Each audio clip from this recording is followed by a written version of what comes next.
Yes. Nithyananda to all the viewers, to all the participants for a new day of the Nithyananda Yoga. Let's start the day by aligning our whole body to the cosmic geometry by starting with the Nithyananda Yoga. We'll be now starting this session by chanting the Sadguru Vandanam by invoking the grace and blessings of the avatar. Nithyanandam Paramasukhadam Kevalam Jnanamurtim Dvandvatitam Gagana Sadrisham Tattvamasya Ekam Nityam Vimalamachalam Sarvadi Sakshibhutam Bhavatitam Trigunarahitam Sadgurum Tam Namami.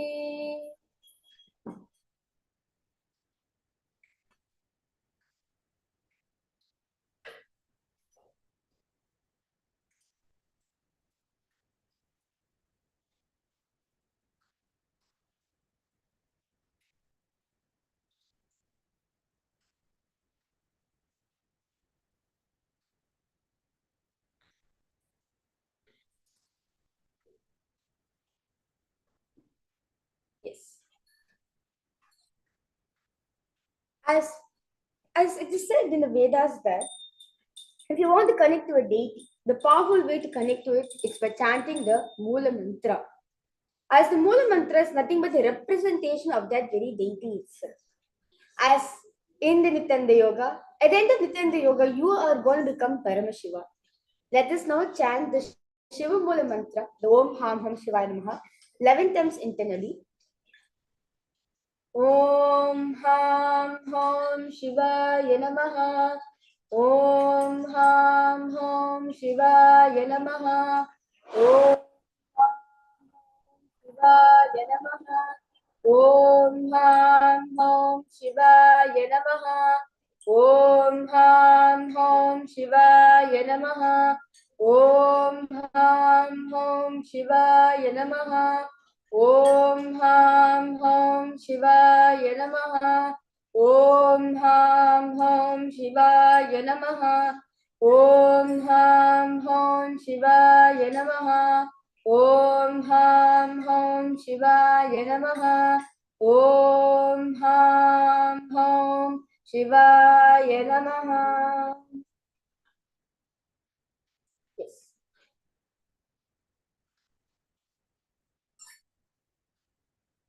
Yes.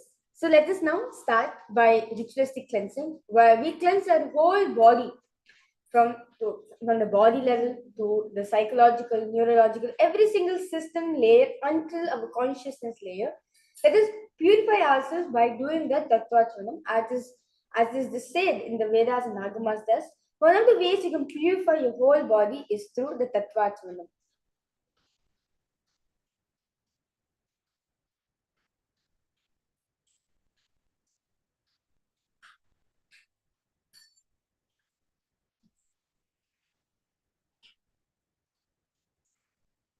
Yes.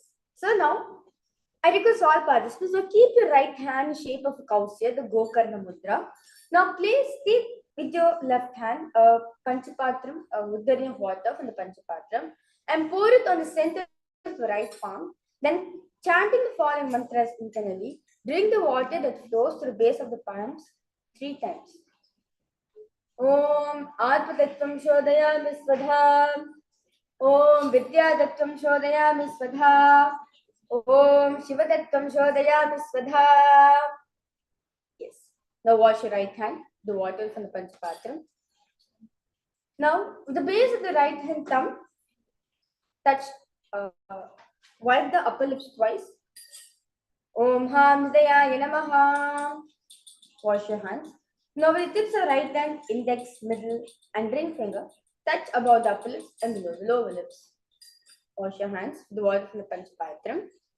With tips of right hand, index finger, and thumb join together, touch your right nostril, left nostril. With the tips of right hand, ring finger, and thumb join together, touch your right eye, right ear, left ear. Wash your right hand with the water from the Panchapatram.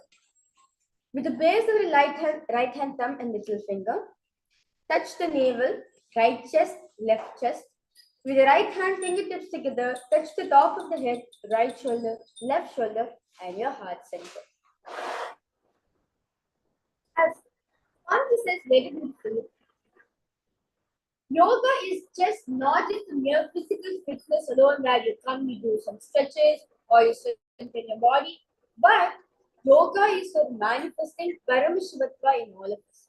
For all of us to experience the Paramashivoham, the superconscious breakthrough in all of us by experiencing the state, space, powers, being, and superconsciousness of Paramashiva. Now request all participants, now place your right hand over your left hand in the Sankalpa Mudra and keep both the hands on top of the right hand and hold this mantra till the end of the mantra. And if you have any conscious resolutions to be made, you can have it during the Sankalpa. You will actually see at the end of Nithyananda Yoga, it will actually start manifesting for all of you. So request all participants to get ready with your conscious declaration. We will now stand in the Sankalpa mantra. Om Mamopat Samasta Durita Kshayadvara Bhagavat Shri Nithyananda Paramashiva Preetyartam Shri Nithyanandeshwari Paramashiva Shakti Sameta Shri Nithyanandeshwara Paramashiva Preetyartam Cha Shubhe Shobhane Muhurte Adya Brahmanaha Vidya Paradhe Shri Shvetavaraha Kalpe Vaivashvatavanmantare अष्टाविंशतितमे नित्ययुगे प्रथमे पादे जम्बूद्वीपे भारतवर्षे भरतखण्डे मेरोः दक्षिणे पार्श्वे शखाब्दे अस्मिन् वर्तमाने व्यवहारिके प्रभवादीनां सस्याः संवत्सराणां मध्ये शोभकृतनाम संवत्सरे उत्तरायणे श्रीलक्ष्मी वेंकटेश्वर ऋतौ कुंभमासे शुक्ल पक्षे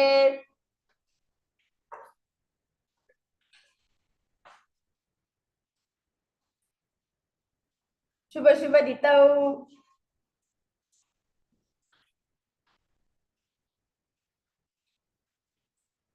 बुधवासर युक्तायां पुष्या नक्षत्र शुभ योग शुभकरण एवं गुणविशेषण विशिष्टायाम् अस्यां शुभ ऋतौ श्री कैलासोन्नत द्वादशान्त श्यामला पीठारूढ श्री मीनाक्षी सुंदरेश्वरा भिन्न स्वरूप परशिवपुत्र रत्नकुमार गुरुमन्य तुल्यावतार श्री पार्वती स्तन्यपान लब्ध दिव्य ज्ञान विश्रुत सकल निगमागम सारभूत द्राविड वेद प्रवक्त्रे श्रीमत्परम शिव करुणा समरिगत मुक्तामय चतुरष्टया नगीयमान छत्र चामर श्री चिन्ह काहलादि समस्त बिरदावल्यलंकृत ज्ञान विज्ञान चक्रवर्ती सर्व जन संक सद्यो निर्वाण दीक्षा व्यापवर्ग वर्ष विश्रानुजीमूत परमत कलभ केसरी शैव सिद्धांत स्थापनाचार्य श्री राजाधिराज पांड्य महाराज गुरु क्षपन शाख्यादि महांधकार निवारण ज्ञान भानु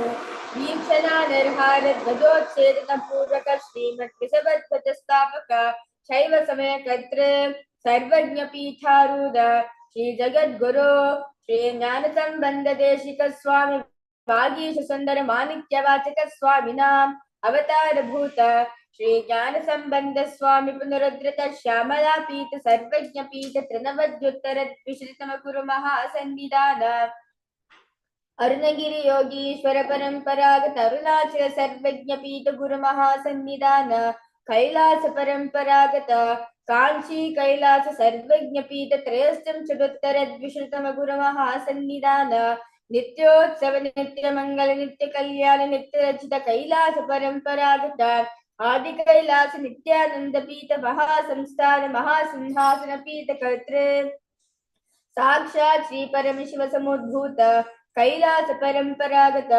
वैवस्वतमन इक्ष्वाकु हरिश्चंद्र भगीरथ श्रीरामचंद्र सूरसेन इत्यादि नवचंद सार्वभौम चक्रवर्ती परंपरागत चतुष्षष्टि योगिनी मंदिर चतुष्षष्टि संप्रदाय प्रवर्तक अनुधर्म शासन सूर्यवंश प्राप्त सर्वज्ञ पीठ पुराण साम्राज्य मूढ़ाभिचित्ति चूड़ामणि साक्षात् श्री परमशिव समुद्भूत कपिल महागुरु पुनरुद्धृत महानिर्वाणिपीत अष्टोत्तर सहस्र श्री महामंडलेश्वर साक्षात् श्री परमशिव समुद्भूत श्री महागणपति समारंभ अयवच्चिन्न पीताधीश्वर गुरु परंपरा प्राप्त अटल पीत अष्टोत्तर सहस्रतम अष्टोत्तर सहस्र श्री अटल पीताधीश्वर धर्म मुक्ति स्वर्ग पुरस्वंद पीतस्य त्रयोविंश गुरु महासंदिदाद कैलास परंपरागत आदि पीत सर्वज्ञ पीत Jagat Guru Shri Kailash पुनरुद्धारक Shri Kailash परमाचार्य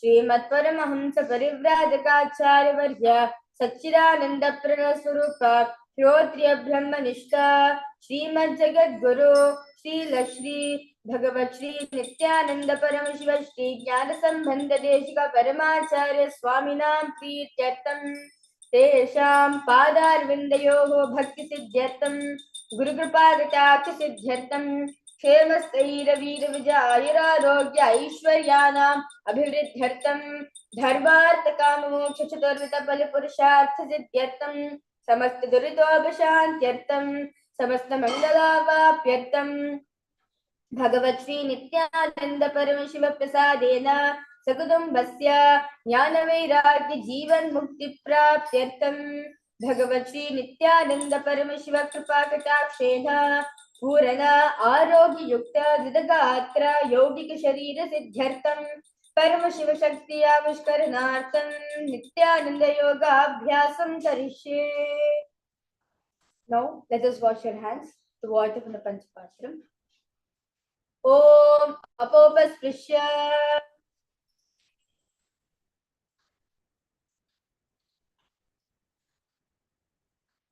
Yes, with that beautiful starting by invoking the grace and blessings of the Supreme Pontiff of Hinduism, let us start with the Dvitiya Vinyasa Krama by doing the first asana, the Sukhasana. Now sit in a comfortable position with your head, neck and spine in a straight line. Bring the index and thumb together in the Bindu Mudra and place it on your respective knees. And engage in all three bandhas, the Chandra Bandha, tucking the chin to the chest, Udyana Bandha, pulling the stomach in and up, and the Udyana Bandha and the Mula Bandha. Visualize Paramashiva in your third eye. And as engaged in Samana Kumbhaka, repeat Om Soham in your throat center. Sukhasana. Tat Sukhasanam ityuktam ashaktas tat samacharet asanam vichitam nena jitam tena jagatrayam. The next asana is Parvatasana. Now bring your legs into the Padmasana position. Now bring the palms together in front of your heart center in Anjali Mudra. Raise, inhaling hands up, bring it up above the head and keep the elbows straight and engage in all three bandhas. Visualize yourself as Mount Kailasa. Parvatasana. Adavakshe Mahadeva Parvatasana Mangalam Yakritva Aste Rupi Sya Chakrari Vilopanam. Next is Haripavasana. Now bring the soles of the feet together in front of you. Now hold the left hand by the right in Shambhavi Mudra and place the forehead on the ground behind the heels. Engage in all three bandhas and gaze the nose as you visualize Swamiji in your inner space. Haripavasana. Pujam Viriya Bhume Jana Ubhe Kapli Samkritano Prishtika Chedo Bhu Kariyavo Tichilikar Swabhava Kahavo. Next task is Nagi Pavasana. Now inhaling in same. Now remain same position. Inhale, exhale, cupping the palms in front of you, making a hollow. Engage in all three bandhas and gaze at the nose as you visualize yourself as a snake. Nagi Pavasana. पूरविधि परियागाने नीचे होई गहूनि पनासे लगाई हाथ आगाने धरती लगावे पसार दो हाथ की अंजलि करे. The next asana is Kokilasana. Now hold the big toes with index and middle fingers in Prana Mudra. Inhaling, stretch the legs straight out, upwards in the air, then cross it into the Padmasana. Lean forward and down onto your elbows and engage in all three bandhas. Visualize yourself as a bird. Kokilasana. Ata Nyadasaram Vakshe Yena Siddho Bhavenaraha Akasma Advaya Sancharam Kokilakhyasane Cha. Next task is Nithyananda. Now place one ankle on top of the opposite knee and hold the opposite elbows in Shambhavi Mudra. Now engage in all three bandhas. Rotate the arms in a circle direction in the clockwise direction and gaze at the toes as you visualize Swamiji in your inner space. Nithyananda. Godambama Padikiyachima Hindi Soya, the Charna Pavario, Tapri Gulpas Moya, Vama Padiko Mario, Bahuro Gulpatijana, Tapri Goda, Richkiyan Bari Litana. Next task is Gajasana. Now press the hands on the ground in Shambhi Mudra, lifting the hips up high in the air. Now inhale, exhale, lower the head, then to the chest, scooping the body forward and down again and again as you visualize yourself as an elephant. Gajasana. Nujjambadagre bhoma kritva lambi bhoya mastakagre nidaya ritamba moda kuntamaya nabi lakshambhovarasika maniya hastutlabaryantam naye dittam pura pura furya gajasaram bhavati. Yes. Now, because all participants to stop the movement, remain in the same position. Alternate pressing the heel of one foot on the ground and while lifting the other heels up. And repeat this movement again and again. Visualize yourself as a bear. Ekekam paramakam cha gajasam kurya rikshasanam bhavati. Now, stand tall on the tips of the toes, of the big toes, touching the mat. Keep the head and spine in a straight line. Bring the index, middle, and ring finger, which is the Hridaya Mudra, and place it on your heart center, which is Swamiji in your inner space. Vaishyasana. Sheshena Padayogalam Bhadva Tishte Domakaha Adava Ishavakshe Yakritva Satyavan Bhavet. Yes, with the beautiful warmers of the asanas we got, let us move on to the first karana of the day, which is the Urdhva Karana. Now, sit in Narmadi position, the heart squatting position where your heels are touching each other, toes facing outwards. Now, keep the knees bent and both the hands at the chest level. Elbows parallel to the ground. Now, twist one knee towards the center and then raise it up and back across the body to the original position. Simultaneous leg raises follow the movements with the respective hand, raising it up and raising across the body. And repeat this movement on the other side.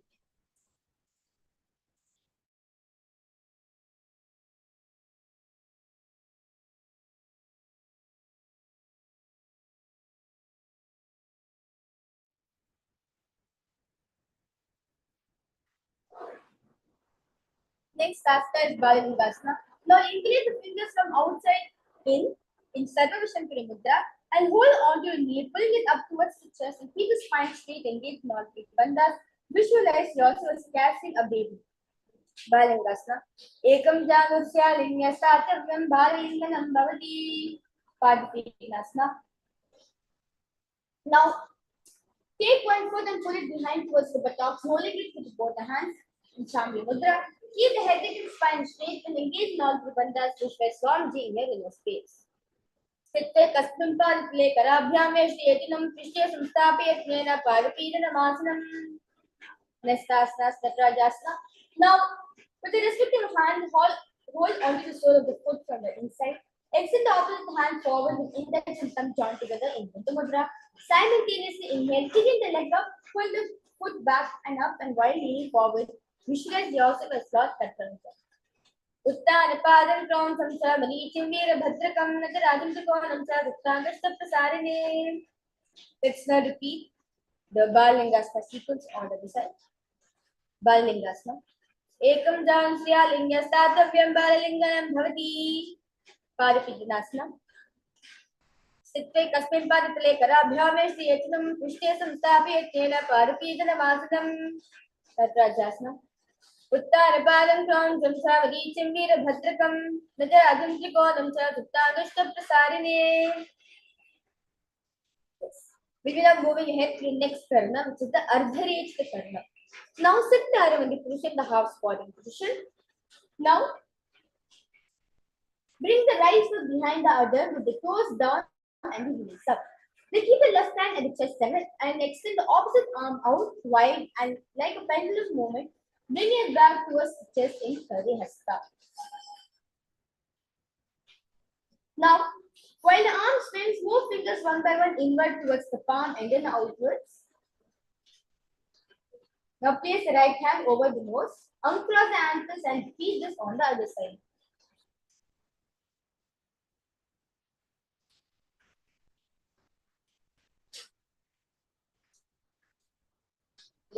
With a beautiful karna, let us now relax our whole body, our muscles by doing the skeleton dance. So request all participants to close your eyes and visualize yours as a closed skeleton and shake your body as intensely as possible for 2 seconds.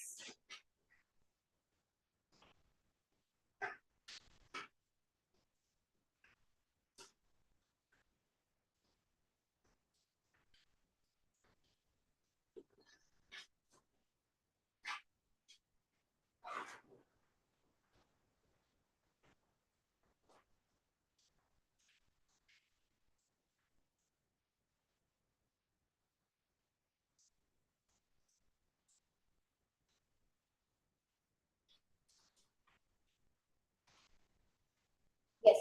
With that, inhale yourself, inhale and exhale deeply as possible. Relax your body completely as you walk back and forth in your mat. With that, let us go ahead to the next karna, which is the Kati karna. Now sit in Aramandi. Sit in the house body position. Move the hips to one side and simultaneously uncross the arms wide above the head. Come back to the beginning position and repeat this on the other side.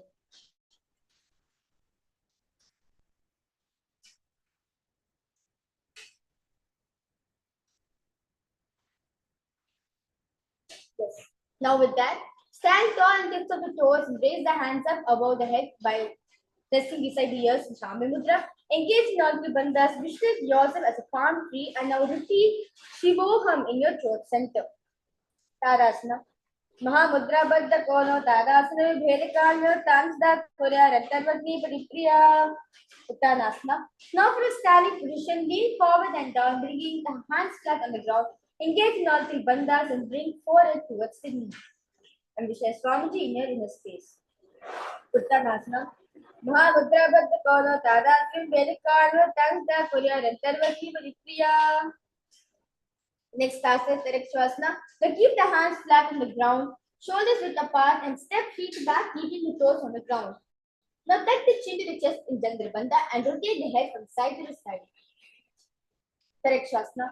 Vijayadravastittam mastakam varam varam dakshugupsam savatukshim naye Direkshwasanam bhavati. Bhujangasana. Now lower the entire body down onto the stomach and keep the toes pointed backwards. Keep the hands next to the chest and raise the head up using the strength of the lower back muscles. Now, inhale, open the mouth wide. Inhale through the hollow of the mouth and exhale through your nose. I will visualize yourself as a cobra. Bhujangasana. Angushana Paryantam Ado Bhuvo Vinyasir Tadabhya Ansaran Datta Ursisha Panivahi. Next asana is Shasana. Now for a tall plank position, alternate bringing one knee in towards the chest and back and forth. Shasana. Vijayasana Samstito Janadvayama Kuncha Varam Varam Kartavyam Shasanam Bhavati. Tathasana. Now remain same position. Place one foot behind between the two hands. Simultaneously jump one foot back and bring the other in between the two hands, alternating this again and again. And visualize yourself as a chariot. Rathasana. Vijayasana Samstito Ekekam Padam Puromargena Bhavita Kartavyam Rathasanam Bhavati. The beautiful movement. Now, keep one foot flat on the ground, toes pointed forward, and knee bent in 90-degree angle. Extend the other leg back while keeping knees straight and toes pointing out with a 40-degree angle. Raise the arms up parallel beside the ears. Pull the stomach in up and engage at the third eye. As engage in Jnanabandha, visualize Swamiji in your inner space. Sorry, visualize Lord Veerabhadra in your inner space. Veerabhadrasana. Vashishtamana Kondinya Modagukidam Evacha Ashta Vakrabhalotana Mayuram Setu Bandhanam. Let's repeat the beautiful asana on the other side. Veerabhadrasana. Vashishtamana Kondinya Modagukidam Evacha Ashta Vakrabhalotana Mayuram Setu Bandhanam. Next asana is Vrikshasana. Now stand tall and bring one foot to the inner thigh. Bring palms together, front of the heart center. Inhale, raising them up above the head. Bring the elbows straight and pull the stomach in and up and gaze forward. As you visualize yourself as a tree, engage in the Sahaja Kumbhakara, Sahaja Pranayam, Vrikshasana. Babo Ramola De Sesha Yamam Padami Dharito, Tishne, the Vriksavat Bhuma, Vrikshasana Damviduhu.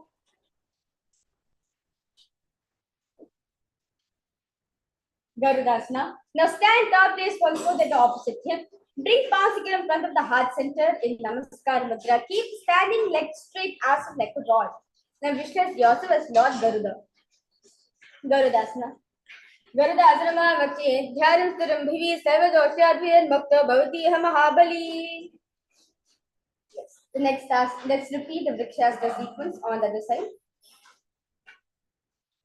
Vrikshasana.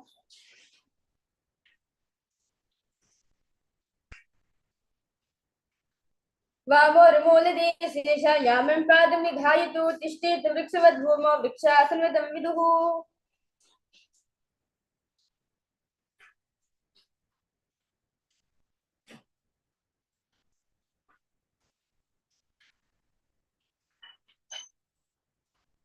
Garudasana on the other side.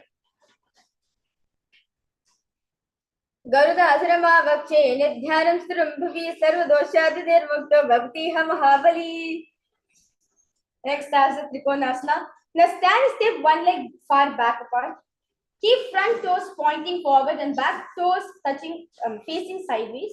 Now keep the arms stretched out and bring front arm down towards the ground beside the foot, while the other hand are extended out towards the air and it is in place in Shambhi Mudra. Visualize yourself as a triangle. Trikonasana. Uttanapadam crown chamcha maricham veera bhadrakam natarajam trikonam cha suptangashta prasarine. Let's repeat this asana on the other side. Trikonasana. Uttanapadam crown chamcha maricham veera bhadrakam natarajam trikonam cha suptangashta prasarine. With that, we will now entering the beautiful karna, which is the Nikutaka karna. Now, I request all participants to sit in the Aramandi position. Now, inhale, bring one foot towards your toes and switch between like inhaling, lifting up your feet, your heels. As you do this movement, simultaneously bring your hands in front of your chest. Both the palms facing each other and simultaneously switch between your hands and your legs.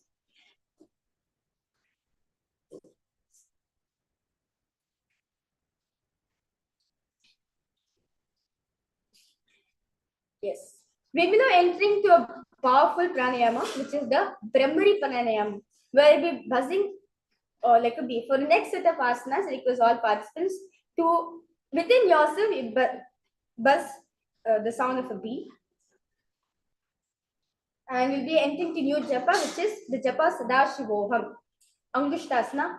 Now lower onto the tips of the toes, placing the prayer on the back of the heels. Keep the knees and palms together in front of your heart in Namaskar Mudra. Visualize Swamiji in your inner space. Angushtasana. Kabanda Atramityahu Gorakshadram Evacha Angushtamachikam Yayam Brahma Prasaritam Tata. Saurasana. Now from the tips of the toes, extend one leg straight out, heel down and toes up. Keep fingers down on the ground by the side and palms facing forward in Varamudra. Saurasana. Prasare ekam paditalam samstapya tveka padakam. Vedanasana. Now from sitting on the toes, extend one leg out straight with the heel down and toes up. With respective hand, reach forward, inhaling. Exhale, holding onto the big toes with index, middle finger in Pranamudra and keep the opposite hand on the back of the heel. Vijayanasana. Gulpasito paramekam prasarya tatpadamim samshya tatkarena gulpam charim dharya tatkarena dhunam pitam chavase chobayatra. Let's repeat this asana on the other side. Saurasana. Prasarya ekam padatalam samstapya tveka padakam. Vijayanasana. Gulpasida paramekam prasarya tatpadagam samshya tatkarena gulpam charam dharya tatkarena dhunam pitam chavase chobayatra. The next asana is Brahmacharya Kushasana. Now keep the toes on the ground and place a penny on top of the heels. Keep gap between the legs and back of the hands resting on the sides. Chami Mudra. Tilt the head down and gaze through the gap between its palms. Brahmajani Kushasana. Dovo Panapani Hoi Vese, Indo Gidani Vese, Korabakari Yanki Mali, Arisama Hira Shemili. Kapilasana. Now place knees on the ground with toes tucked behind, sitting perineum down on the heels. Rest the hands on top of the thighs in Shami Mudra. Pull the stomach in and up as you engage in Udhyana Bandha and gaze at the nose as you visualize yourself as sage Kapila Mahamudra. Kapilasana. भेद पगड़े समय tehraave दिल को Mahali core मिलावे पना पार दोई वैसे AD दो जोड़ी वैसे. The next task is Bhadra Korakasana. Now remain same position, switch the gaze to the third eye and visualize Swamiji in your inner space. Bhadra Korakasana. Dogu पगड़ी समझ करे कोरवाली भूप करे कोरवाली राते ऐसे तापर मोले भारत के भेसे. The next task is Suryasana. Now sit with toes tucked in and perineum placed on top of the raised heels and knee off from the ground. Bring the thumbs and little finger together, making the Padma Mudra, resembling lotus rug. Inhale, raising the arms stretched up above the head and gazing through the hole between the palms and visualize yourself as Lord Surya. Suryasana. Ere Daugada Triane, Panapani, Bher, Hultania, Gora, Jangadar, Karahe, Adi Bamasi, Digahe. Next task is Mandukasana. Now sit with toes flat and perineum on the heels. Keep hands on the top of the knees and lift the tongue up against the roof of the mouth in Mandike Mudra. Visualize a catching the nectar of immortality, which is dripping from the Sahasrara Chakra, the crown center, with your frog-like tongue. And visualize yourself as a frog. Mandukasana. Padatalo Prishtadesha, Angushtetveja Santrashe, Jana Yugman Puraskitya Sadi and Mandakasanam. Now remain same position. Keep the hands on the back, holding the head with the elbows and lift the tongue up against the roof of the mouth in Mandike Mudra. Pull the stomach in and up in Uddiyana Bandha and visualize yourself as a frog. Uttana Mandakasana.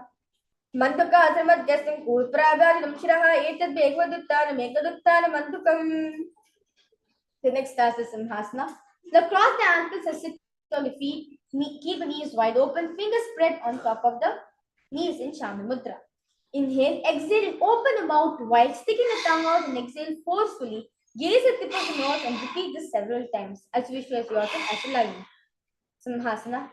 Dakshinam sarva gulpena, dakshineha tetanam hasta jana samstapya swanghilisya prasaricha. Next task is Bhadrasana. Now sit on heels under the perineum and keep the knees wide. Cross the hands behind the back and hold the big toes in Prana Mudra. Apply the Jalandhar Bandha and gaze at the nose and visualize Swamiji in your inner space.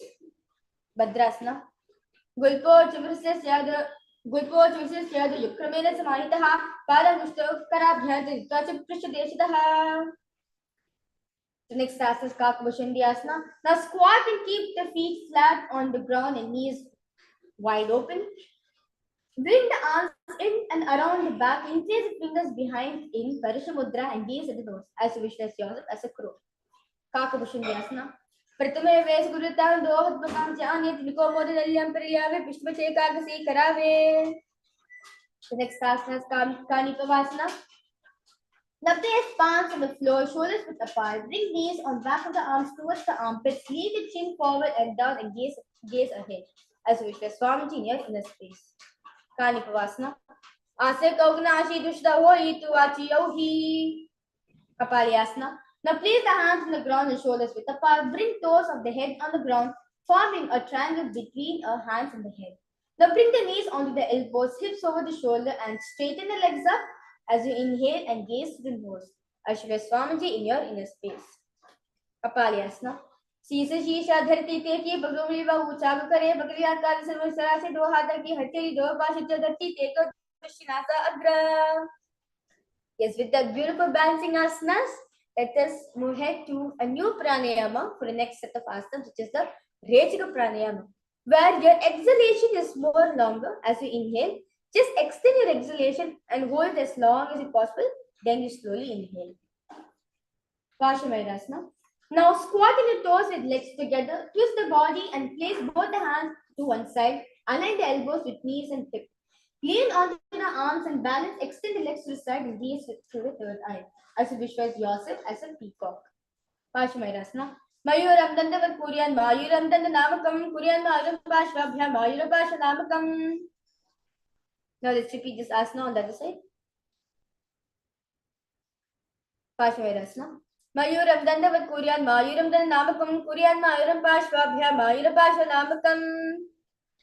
The next asana is Bhairaganathasana. Now place both the hands on the ground, shoulders width apart. Stretch the legs back and straight onto the Tarakshvasana. Step one foot outside a respective shoulder, bringing the foot between the hands and gaze at the third eye. As you visualize yourself as Lord Kalavirava. Bhairaganathasana. Asana Kaugna Piti Jayi. Now let's repeat this asana on the other side. Asana Kaugna Piti Jayi. Next asana is Sunmukapitasana. Now from Tarakshvasana plant position, place the forearms on the ground and walk the feet forward, raising the hips up and lift the chest and head up and gaze at the third eye. As we share Swamiji in your inner space. Unmukapitasana. Dhonyasto janani hasto chadushparam vanakam uttapita angegalam katistalma bhiruka. The next asana is Vashishtasana. Now from Tarakshvasana, the plank position, rotate the body onto one hand and raise the opposite hands up in Shambhu Mudra. Keep the balancing hand directly beneath the shoulder and raise the hips up and gaze towards the sky. As you visualize yourself as Sage Vashishta, the guru of Sri Tama. Vashishtasana. Let's now repeat this asana on the other side. Vashishtasana. Udakukravashta Marichihara Matsikam Karutim Chodarsya Vidam Dhanurasanam. Next task is Anjaneyasana. Now sit with legs straight and toes pointing up.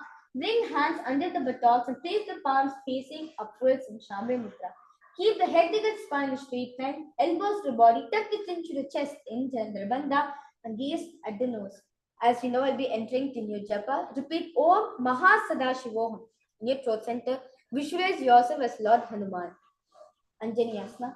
Dohu karki ube hateli korwali me lebeli suaga me bhupradaše mahane angri mirashe. The next task is Paschimottanasana. Now sit the legs stretched out. Bend from the waist and hold the big toes with the index and middle fingers in Pranamudra. Bring the chest to the thigh, head to the knees, and gaze in all three bandhas and share Swamiji in your inner space. Paschimottanasana. Jado parela tanto paschimtan muchitayene kila prakarena sukam dharim jayate. The next task is Ugrasana. Remain same position. Clap the hands behind the head in Parishamudra. Lean the chest forward and down, bringing the head to the knees and engage in all three bandhas. Visualize Mother Kali in your inner space. Ugrasana. Subha Nithyananda Nitya Janupuri Shirona Set Asana Ugravanam Proktam Bhavedana Deepanam.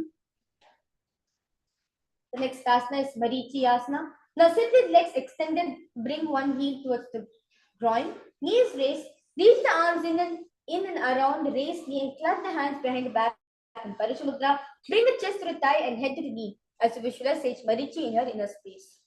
Marichi Asana.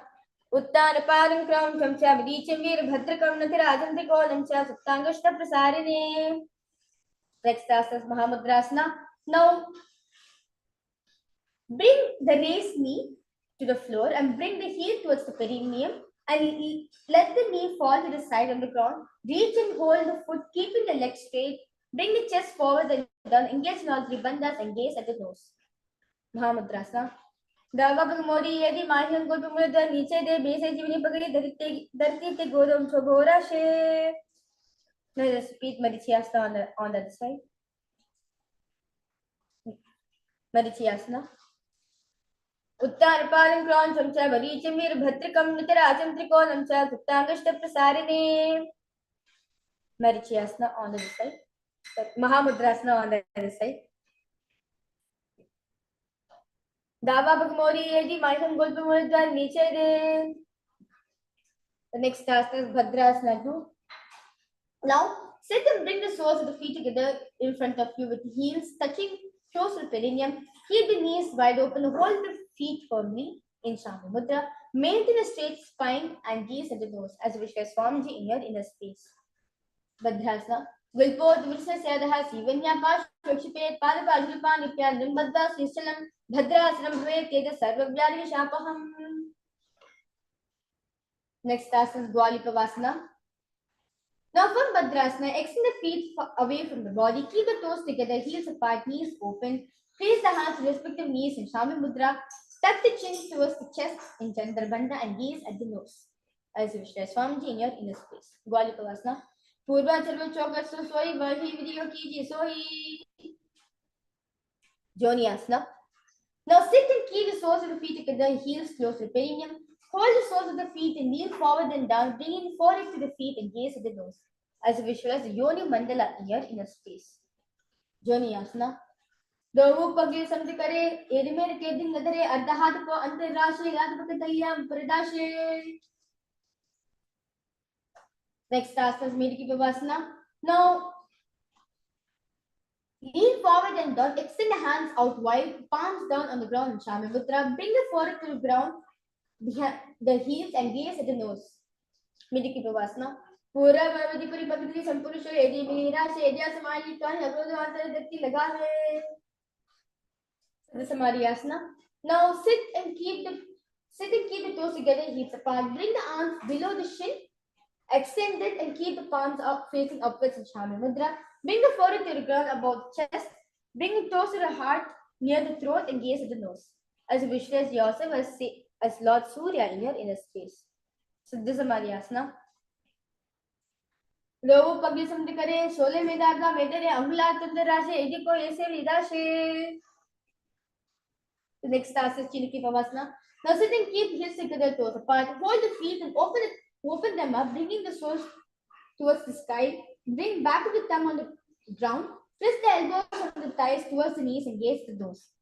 Chiniki Pavasana. दोवो पगा की यदि धरती मगवा में लगावे पगली मालिक को रंगता की शूरी जोदे बारी core पनाशुल्या राशे. Next task is Sarva Chokasana. Now sit and bring soles of the feet together, heels at the perineum, knees to the ground. Place the hands on knees in Chama Mudra. Gently press them towards the ground and pull the stomach in and up in Uddiyana Bandha and gaze at the third eye. Sarva Chokasana. दोवो पगली समझ करे आगा में के जोर पसारे गोदा भूस अलगदा राशे हाथ दो गोदा फ्रीदाशे. Bhairavasana. Now sit and bring soles of the feet facing together. Knees wide open. Lift the heels up. Bring the toes down onto the ground. Keep the knees on the ground. Pull the stomach in and up in Uddiyana Bandha. Place the hands on respective knees in Bindu Mudra and visualize yourself as Lord Kala Bhairava. Bhairavasana.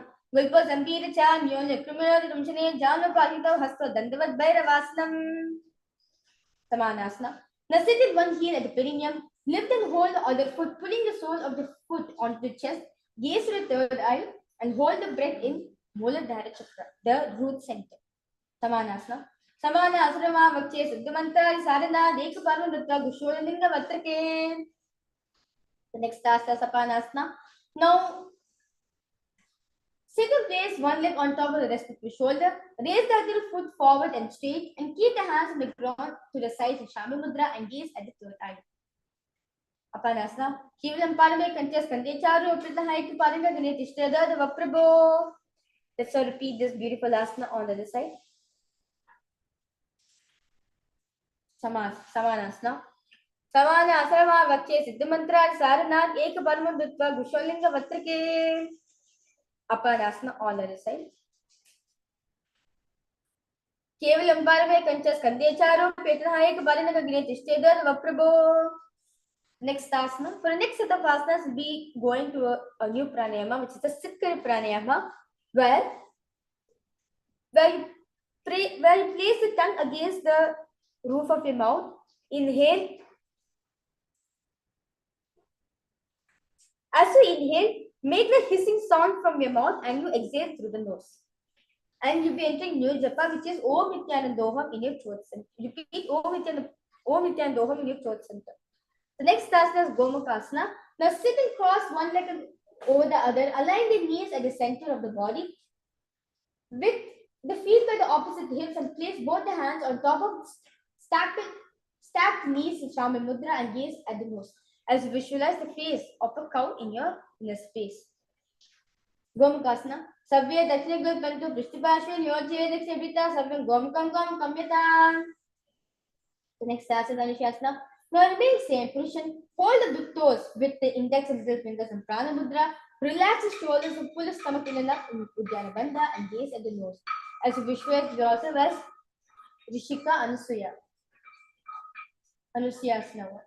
दक्षिण को दोनी चढ़ाने वामता को भराने गदा संधि मिलावे भारी आधा पर विदेश संधि पसारी अनुशासना to. Now remain same position. Interlace the fingers behind the back in Parishamudra and lean forward and down. Bring the chin over the knees and touch the nose to the ground. Gaze at the nose as you visualize Devi Anusuya in your inner space. Anushasana 2. Jiman agoja ki sandhi pratap agoja ki sandhi bila arasha goja sali bakzali ago otherwise wo darashe.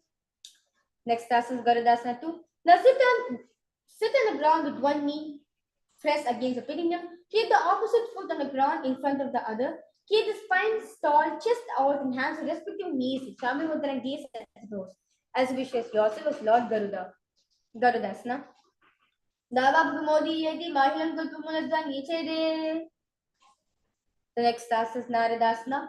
Now remain same position. Twist your body to a raised heel and place your hands over your neck in Parishamudra and gaze at the nose. Gaze at the third eye and visualize sage Narada in your inner space. Naradasana. Pishtijavam Pagli Keri Bobrita Laga Vipiri Gulasa Panohe Joy Rishapatira Kesoi. The next asana Matsupidikasana. Now place one foot on top of the opposite thigh and wrap the respective arm around the knee and holding onto the opposite shin. Now extend the other hand straight and hold the respective toes with index and middle finger in Pranamudra and gaze at the nose as you visualize yourself the fish avatara, the Matsya avatara of Mahavishnu in your inner space. Matsupidikasana. Vame Navamam Krishtanto Grihita Matsupidikam Yoy Vame Sampidya Medralapari Dakshinam. Let's repeat this beautiful sequence on the other side. Gomukasana.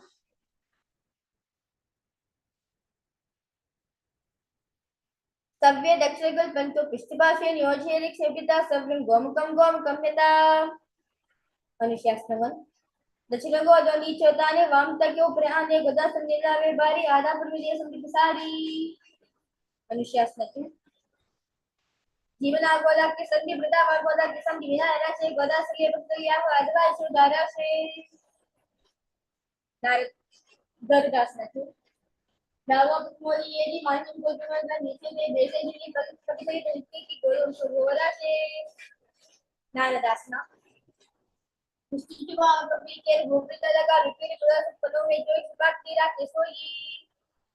Matsupidikasana. Vame Yavava Kushtanto Brita Matsupidikam Yodava Ame Sampidya Medralapari Dakshinam. Next task is Matsupidikasana. Now place one foot on top of the opposite thigh. Place the opposite foot on the ground on the ear side of the opposite thigh. Twist and bring the elbow outside of the raised knee. Keep the arms by the neck and turn the head back and gaze at the full height. As you visualize yourself, the Matsyendranath, the great sage who is the master of Hatha Yoga. Matsyendrasana. Udram Paschima Bhasan Kritvadishetaha Namrangama Bhasan Hikapitano Parinyase. Subhasana. Now remain same position. Relax the hand. Relax your hand to your leg and bring the opposite hand towards your ear. Subhasana. Asana Kaugran Jo Lojaye. The next asana is Matsyendrasana. Now remain same position. Relax both the hands in the front and gaze at the third eye. Visualize Matsyendranath in your inner space. MatsyendraPetam Dida Priti Kumpajan Vikpandla Kandanastram Abhyasta Kundalini Prabhotam Tandasaratam Daripumsam. Let's repeat this sequence on the other side. Matsyendrasana 1. Udaram Paschima Bhasan Kritvadishetaha Namrangama Padam Hikapitano Parinyase. Subhasana on the other side as visualize yourself as a camel. Asana Govana Jo Lojaye. Matsyendrasana 2. Matsyendra Peetam Jada Pradipam Pachanak Mandala Kandanastram Abhyasta Kundalini Prabhotam Tandasaratam Daripumsam. We will enter the new pranayama, which is the Sitali pranayama, where you will be inhaling. It is the same pranayama, Sitali pranayama, except where you don't make the hissing sound. Padmasana. Now sit and place the feet on top of the opposite thighs in Padmasana. Place the palms on respective knees in Shambhu Mudra. Engage in all three bandhas and gaze at the nose. As you visualize yourself as Lord Paramashiva. Padmasana. Asanam Didam Proktam Padmam Vajra Santata Udva Abhirichya Diddyo Bebad Layata. Padmasana 2. Now remain same position. Cross the arms and hold the opposite toes with the index and middle fingers in Prana Mudra and gaze at the toes. As you visualize yourself as Goddess Parvati. Padmasana 3. Uttano Chana Krita Visasta Priyatnaha Uru Madhyari Uttana Vani Krita Tadusho. The next task is Kukkudasana. Remain same position as Padmasana. Place the palms on the ground between the two thighs and lift the body up. As you visualize yourself as a rooster. And repeat Om Nithyananda Mahasrashin Japa in your inner space. Kukkudasana. Padmasana Sapya Nanavan Tirekara Vishbu and the Vajishivyosta Kukkudasana. The next task is Padikekiyasana. Now remain same position as Padmasana. Raise up onto your knees and place the palms on the ground and fingers pointing towards the perineum in Shambhu Mudra. Keep the elbows together. Now press against the navel. Lean forward and down. Find the balance and extend the knees up on the ground. Padikekiyasana. Paramashivoham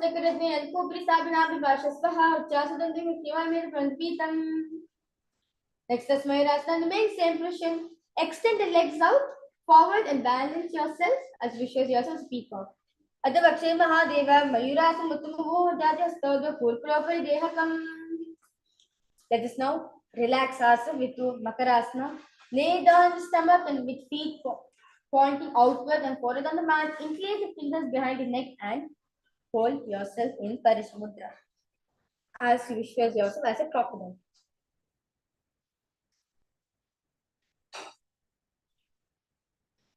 Adhyavishete hitam nidaya bhumo subhadati prasaramano sirasitva karandrikvili hardikaram makarasadam tate.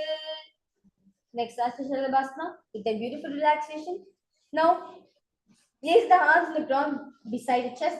Raise the legs up, bringing the thighs off from the ground. As you visualize yourself as a locust. Shalabhasana. Adhyashete karabham shubhu nasakryosla byam palochoye swachastodha vandabidam shalabhamunidjaha.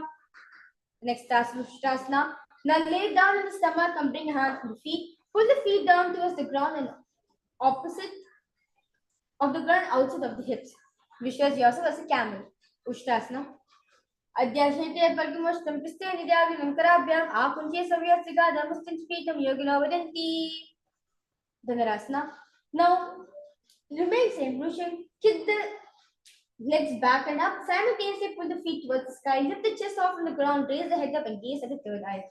As you visualize yourself as Lord Paramashiva's go. Prasara pada bindaru pakarash prashed parikvam prikadosh talivetam nigat yogi dhanarasanam tate. With a beautiful core exercise and a good stretch for your back. Let's just relax ourselves into Bhagasana.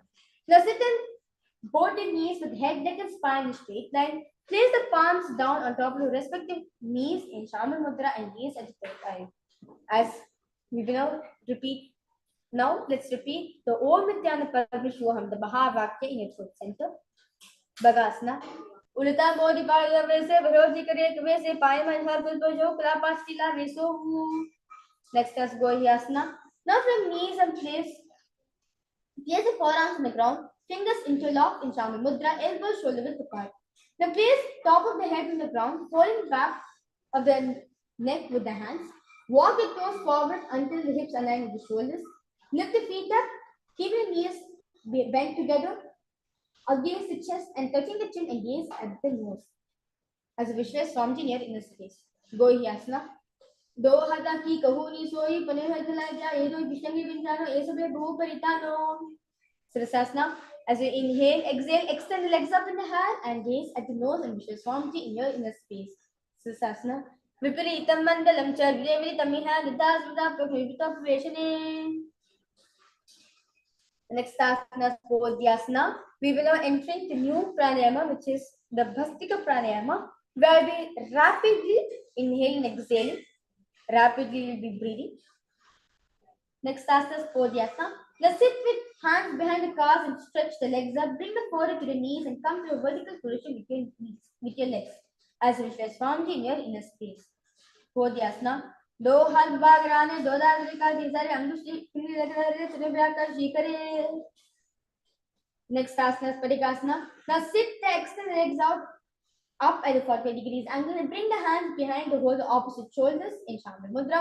Keep the chest upright, legs straight and toes pointed and hold the breath and gaze at the third eye. Also visualize yourself as a muse. Parigasana. Uttai Sharan Krita Palumita Prasaritam Bhumos Vishastabhyam Chandrabhutta Kumbham Krita State Parigasanam Bhavati. Next asana is Naukasana. Now remain same position. Keep the elbows and palms down on the ground and visualize yourself as a boat. And gaze at the third eye. Naukasana. Uttai Sharan Purpra Gunastapya Hastantam Daya Shruhuru Chandrapan and Navadari Naukasanam Bhavati. With that beautiful engagement of the core, let us move ahead to the next asana, which is the Rudrasana. Now sit and lift the feet up, scoop the hands under the heels and pull the feet towards the chest. Shami Mudra, keep the spine straight and gaze at nose as you visualize yourself as Lord Rudra. Rudrasana. Pagati samdikare hatya bhuchai vaga kunda dole bhari kani dalve lagave. Next asana is Sumnukapitasana. Now lay down back with the feet on the flat on the ground. Place the palms down and fingers just touching the back of the heels. Now, as you inhale, lift the hips up in the head, pressing the feet on the ground, tuck the chin to the chest and Jalamandra and gaze at the nose. Unmukpitasana to Ote Litani Krita Shedva Kumbata Utta Prastut State of Pithu. Now let us relax asana into Shivasana. Now lay down on your back with the palms facing upwards. Completely unclutch from any micro movement of the body and the mind. Let the body remain as dead. As you visualize your body is dead and Swamiji, Supreme Point of Hinduism, is liberating you. Now repeat the Om Nithyananda Paramashivoham Japa in your inner space. Shivasana. Adashavasanam Uttanam Shavad Bhuma Shainam Vishavasanam Shavasanam Shantiharam Chitta Vishrantikarakam. Relax yourself completely. We'll be now having a short break because all participants to freshen up, we want to drink some water. Go have some water, freshen up yourself as we go ahead for the next set of sequence, the Nitya Vinyasa Krama.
Yes. With that, successfully we have completed doing the 108 asanas. The Pradama Vinyasa Krama is just 200 more for us to finish the Ditya Vinyasa Krama. Let's do it. So the first asana of the Ditya Vinyasa Krama is the Yithasnishtasana. Now sit in a comfortable position that brings ease to your physical and mental space while you keep your fingers in the Binda Mudra and visualize Swamiji in your inner space. Yithasnishtasana. Paryankam tatsamakhyatam yatasansta yithasitihi. Next asana samasana. Now sit cross-leg position, hands on the knees with thumbs and index finger touching together in Binda Mudra. Take a long deep inhalation and hold. And then take prolonged inhalations and exhalations and visualize Swamiji in your inner space. And repeat Om Nithyananda Paramashivoham in your throat center. Samasana. Idanim Garbhinina Yogabhyasa Yadalabhu. Next asana is Muktasana. Now place the left foot against the genital region. Place the right foot over top of the left. Hands placing downward on top of the knees. Tama Mudra against the nose. As we visualize the Supreme Ponttiff of Hinduism, Swami, a sage is being liberated by Swamiji. Muktasana. Repeat the series of Swam Dakshineshwara Gulpataha Vamanya Amina Gulpena Gulpastadra Gulpavit. The next asana is Siddhasana. The maintain same position as Muktasana. Switch the gaze to the third eye. Siddhasana. Hanum Nami Chendriya Siddhasa Prashnaguvanam Teram Saitam. Mokti the powder bear Jelakam Siddhasana Protite. Next asana is Siddhasana. Now maintain same position Siddhasana. Switch the gaze to the ground in front of you. Engage in all three bandhas. Siddhasana. Vamapad ki edi dhanu sivare manitan prothano dishti dachipad ki edi jo medhumanti naghavi soi. The next task is Siddhasana. Now keep the legs in the same position as Siddhasana. Rotate the hands on top of the knees. In Binda Mudra and switch the gaze to the third eye. Visualize yourself as Lord Rudra. Rudrasana. Vamacharya Pari Dachera ke eki dikati asam lidha ke Vamapad ki mani kora dachiti ki bahar livora. The next asana, Santidunasana. The maintain same position of Rudrasana to switch the gaze to the third eye. Visualize the embodied tranquility and unshakable nature. Santidunasana. Asana Dogara Manaki Chanchala Damita. Next asana Siddhasana. Now maintain one heel on top of the other. Bring hands to the navel center, cupping the one palm over the other in Sampati Mudra and resembling a lotus flower. Visualize Swamiji in your inner space. Siddhasana. Rujaka Ayasava Tira Siddhasana Deyatam Prasad Bhupada to Dogam Mangishta Madaraj.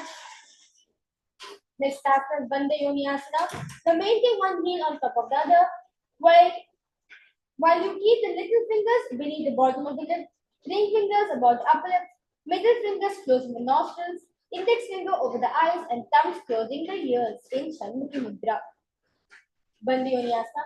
Yatra Vatravaha Deva Bandha Yoniasneshu Au.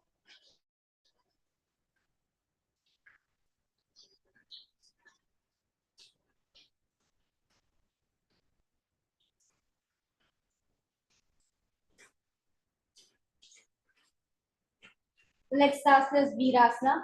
Now place one foot on top of the thigh and other foot under the opposite thigh.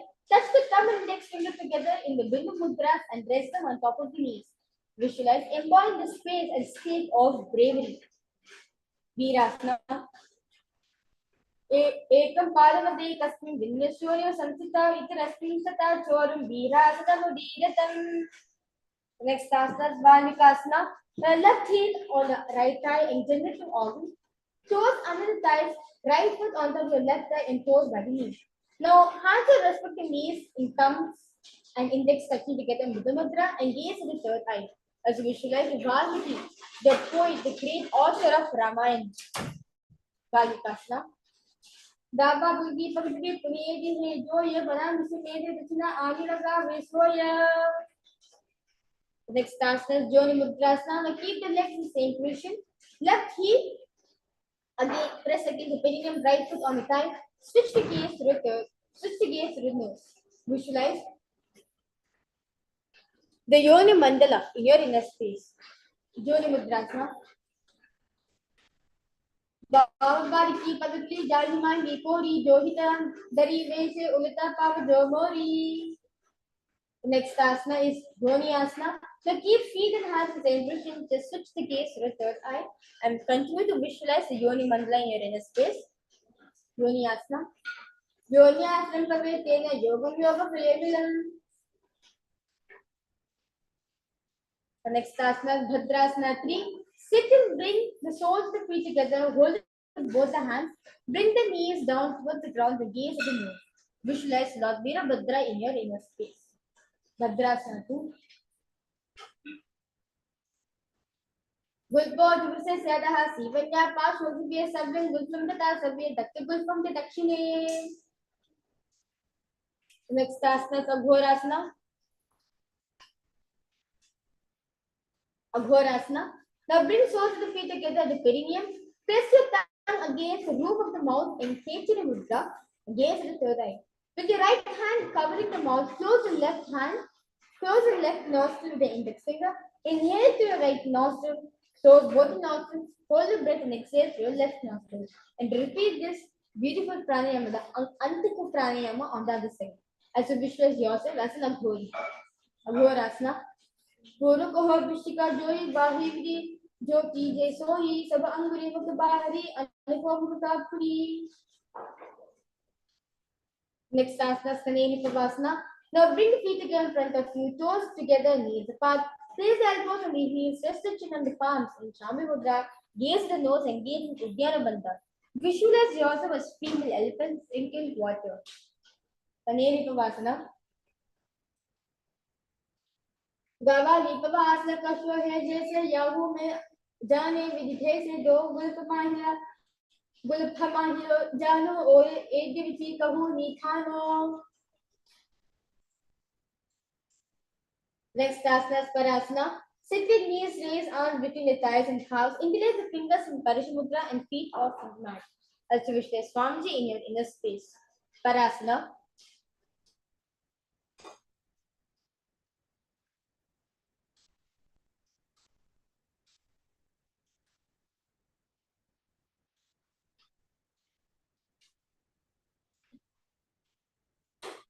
Yoga Drapi Yoga Dipyaka Dohu Karki Anguri Jo Vatashap Ani Anani Lagave Soi. Next asana is Gopi Chandasana. Now interlace the fingers are on the feet, just soles together in Shama Mudra. Toes at the groove in the throat, heels touching the chest and chin on the hands and gaze at the nose. As you visualize, embodied state, a place of a king. Gopi Chandasana. Purabadi Pagaka Mudaka Amita Takaka Puparashi. Next asana is Udarasana. Now sit with soles of feet together, insert the hands underneath the legs, holding the feet with interlocked fingers.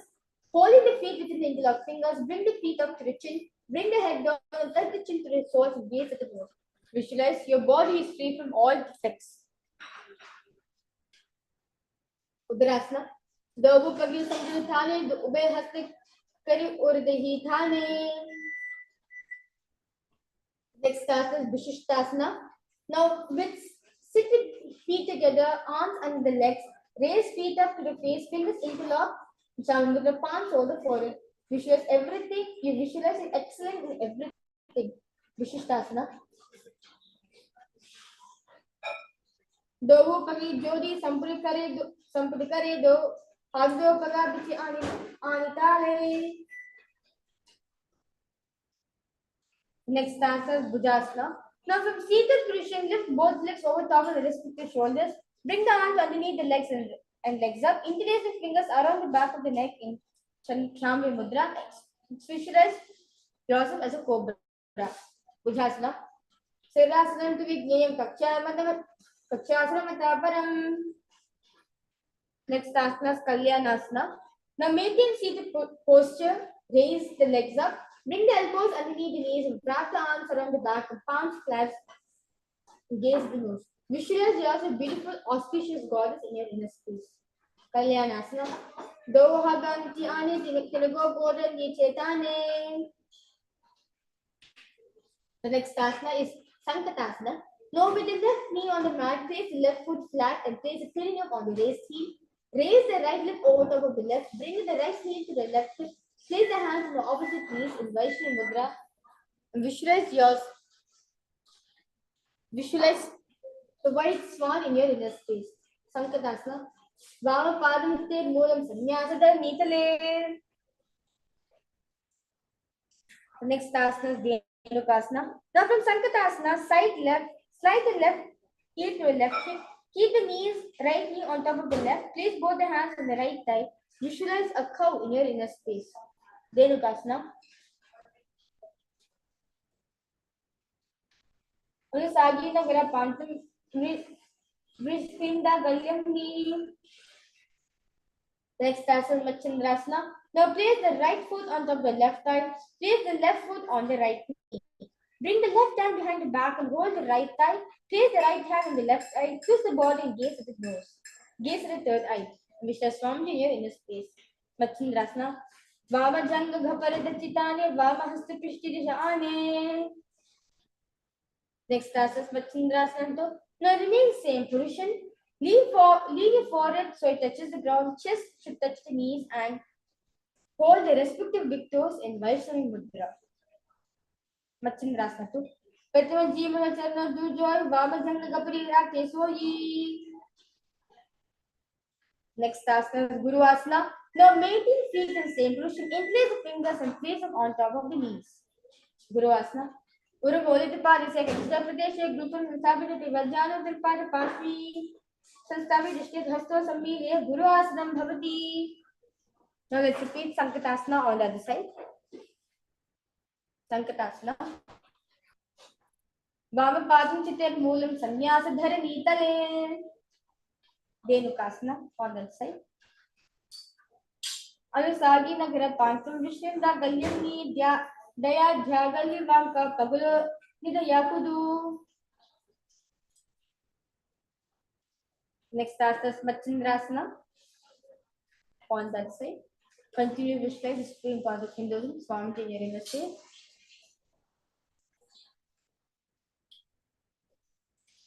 Machandrasana. Vama Janga Ghaparita Chitane Vama Hasti Pishtirishane. Machandrasana 2.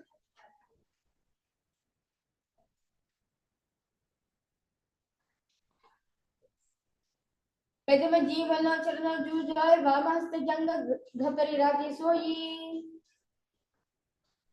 Guru Asana.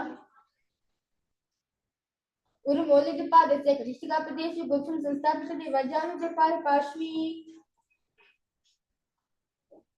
Next asana is Parshvasana. Now sit with feet flat on the ground, knees against your chest, hands on the opposite thighs. Thighs together, spine straight. Press your tongue against the root of the mouth in Kechari Mudra, which was Swamiji in the space at the third eye. Parshvasana. Padre Bhogam Nidaya Janu Urasini Dhaya Viprita Stabhya Urasahita Jhange Nibadya Dishtet Pashasanam Bhavati. Next asana Bodha Shokasana. Now from seated position, place feet flat on the mat. Wrap the arms around the legs and hold the opposite wrist and place the chin on the knees and gaze at the nose. Visualize beings in an abode of bliss. Bodha Shokasana. Do Bhupri Dhere Korma Hi Aise Kare. Next asana is Kurkatasana. Now in seated position, place feet flat on the mat, place the arms underneath the knees and hold the opposite elbows in Shami Mudra and gaze at the nose. Visualize Swamiji in your inner space. Kurkatasana. Do हाथ बार मिलावे गोला नीचे ते तहरावे. Next asana Samati Asana. Now maintain the same hold beneath the knees. Bring the right foot over top of the left so the heel crosses. Toes pointed up and gaze at the navel. As visualize a great sage and Maharishi Sumati in your inner space. Sumati Asana. मूलद्वार धृतैतानि दावापतुरित पदानि.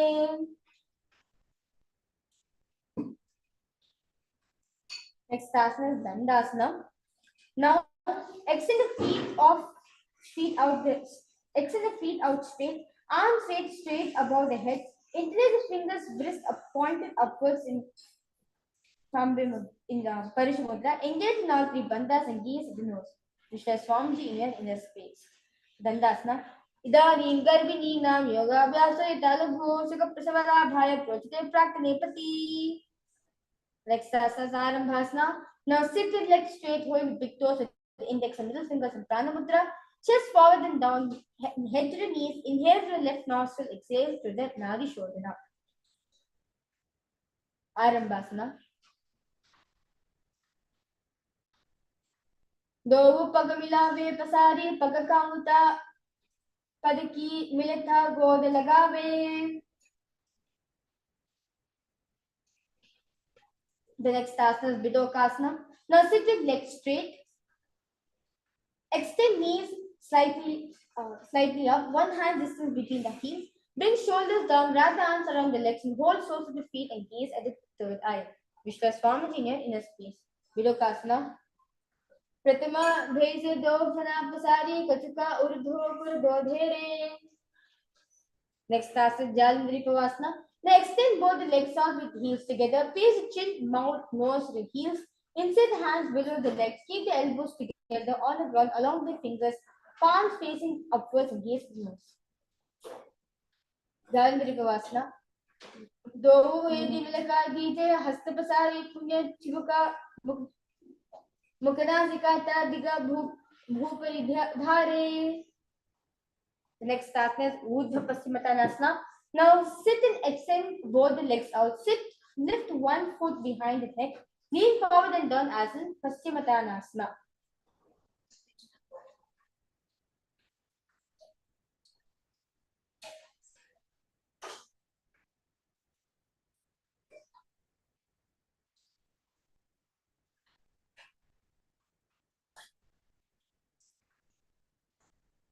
Urdhva Paschimottanasana. Paschimottanam Sritam Ekrita Ekam Param Vivan Drisva. Next asana is Anantasana. Now lay on the back and lift the right leg behind the neck. Left hand holds the foot from the top. Straighten the body. Concentrate on prana. Moving from Muladhara to the Sahasrara. Gaze at the nose. Visualize your eternal. Anantasana. Uttan Shari Ekam Pari Givayam Vinyasya. Next asana is Ankushasana. From Anantasana, rest on the elbows on the hand holding foot. Concentrate on prana moving from Muladhara to the Sahasrara Chakra. Gaze at the nose. Visualize in complete control. Ankushasana. Uttan Shari Ekam Pari Givayam Kurvan. Next asana is Drishasana. Now lie down on the back, bring the knees to the chest, encircle the thighs and the calves with the arms and roll to the left and right. Vishwa Swamiji in your inner space. Drishasana. Uttan Shayam Jani Hriday Vastambya Jhanga Savitur Nigaradya Bhadda Savyapasan Lodake Dishasanam Bhavati. Now let's repeat the Urdhva Paschimottanasana on the other side.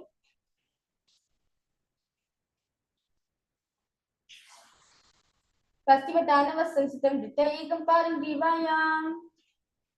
Anantasana on the other side. Uttan Shani Ekam Paigriva Vinyasya. Ankushasana on the other side. Uttan Shani Ekam Paigriva Kurvan. Next asana is Yoga Nidrasana. Now lay on the back, lift the legs one by one up behind the head. Hold the hands behind the back and gaze at the nose. Visualize Vishwa Swamiji in your inner space. Yoga Nidrasana. Pada Vyamveshte Kantam Pishta Vyamvrishta Bandhanam. Next asana is Atmaramasana. Now while lying on the back, raise the legs towards the head. Wrap the hands around the legs, incline the fingers behind the back and gaze at the nose. Visualize Mahavishnu, blessing within you. Atmaramasana. Pratima Suda Swave Pagavute Abne Ane Do Pagavichi Hadaki Kahuni Kimani Sandipana Atama. Next asana is Kochikasana. Now lay on the back, knees to the chest, soles facing up. Extend the arms sideways and gaze at the third eye. So Swamiji in your inner space. कोचिकासना, दो हाथ चीद सा करे तिरसो उभय से पा करे. The next asana is Jatar Parivritti asana. Now lie on the back, knees to the chest, arms reach the sides at the shoulder level. Now we'll be entering the Jatari Parivritti asana 1.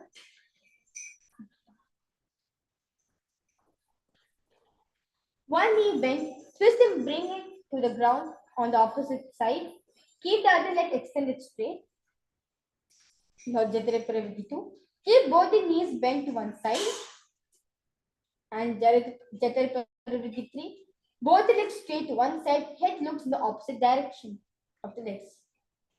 As wishes Swamiji in this case. Parivritti Kukshibagi Dadi Parikitaha, but the columns of the column, the column Matavicha.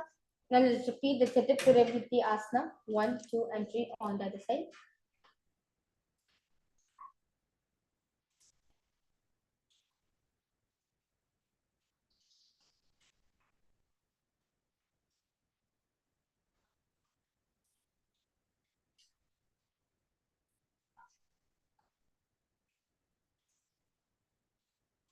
Next asana is Dvipadipitam. Now lie on the back. Bend the knees and place the feet flat on the ground. Hold the ankles in Shamivada, lift the hips up and gaze at the nose. As you wish you are sturdy as a bridge. Dvipadipitam. Prati Kuryayuta Dvandva Pita Sarabhalapradam. Next asana is Paryankasana. Now lay on the back, place the feet flat on the mat. Bring arms over the head and place the hands flat on the mat with fingers pointing towards the feet. Lift the entire body up from the ground. Visualize yourself as sturdy as a furniture. Paryankasana.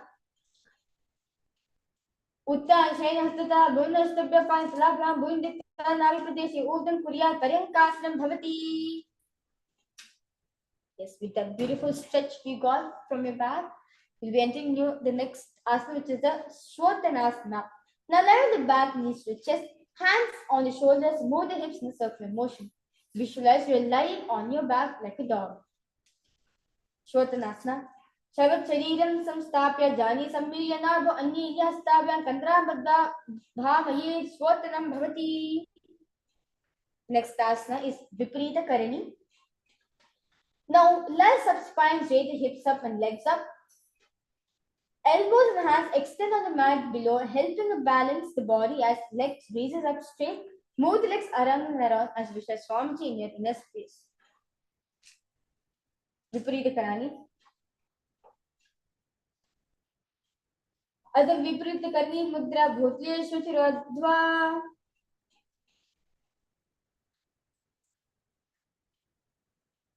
Next asana is Viparita Karani 2. Now remain same position. Balance the body and just keep the legs raised up. Viparita Karani.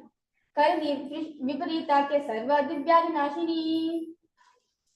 Next asana is Langhalasana.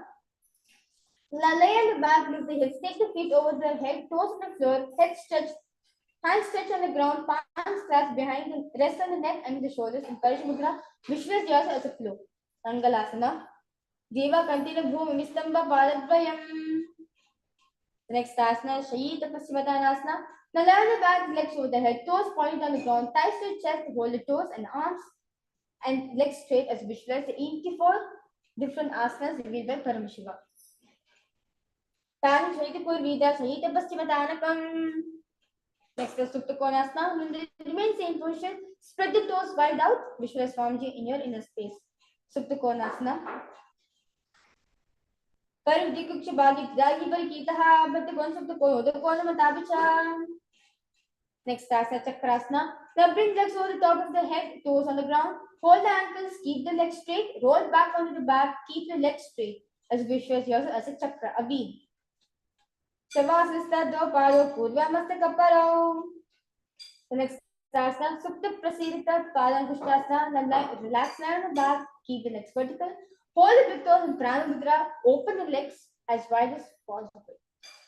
Supta Prasarita Padankushtasana. Uttan Padam Pram Samcha Maricham Vira Bhadrakam Natra Ajrikonam Cha Suptangashtaka Prasadane. Next, that's Supta Palangushtasana. Now lie on the back, extend the legs straight up and hold the big toes in Pranamudra.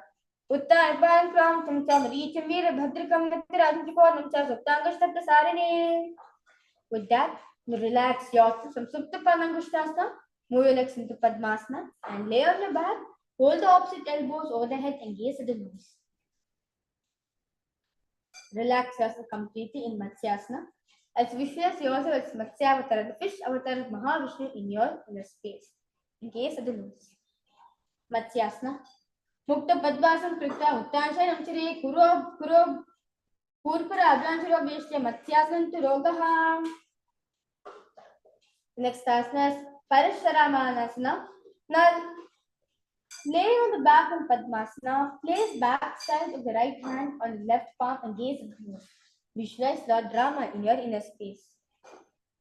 Parasharamasana. Prathama kare Padmasana Ache Shulo se Bhupri Pache Doho Rudhanga Doho. The next asana is Sarvanghasana. Now we lie on the back and legs in Padmasana. Lift the hips and legs up while hands support the hips, elbows on the floor, tuck the chin to the chest and gaze at the nose. Sarvanghasana. Adagakshita Sankshepa Sarvanghasana Uttamam. Next asana is Vishrikasana. Now lay on the back, one foot on the opposite thigh. Lift other knee towards the head. Extend both the arms straight and hook the fingers towards and gaze at the third eye. Visualize yourself as a scorpion. Vishrikasana. Pratima Shaina Sudo Sishakare Sangdi Sudhake. Now let's repeat Vishrikasana on the other side. Pratima Shaina Sudo Sishakare Sangdi Sudhake. Yes. We will now enter into the next asana, which is the Vishupradakshepasana. Now lie on the back, incline the fingers around the neck. Lift both the feet off from the ground, extending one leg straight and other knee to the chest. Alternate extending the raising the knee again and again as if you're doing your bicycle crunches. Visualize Swamiji in your inner space. Vishupradakshepasana. Uttanshayam Krita Unubhihi Karamba Kandara Bhadra Purpuram Litam Vena.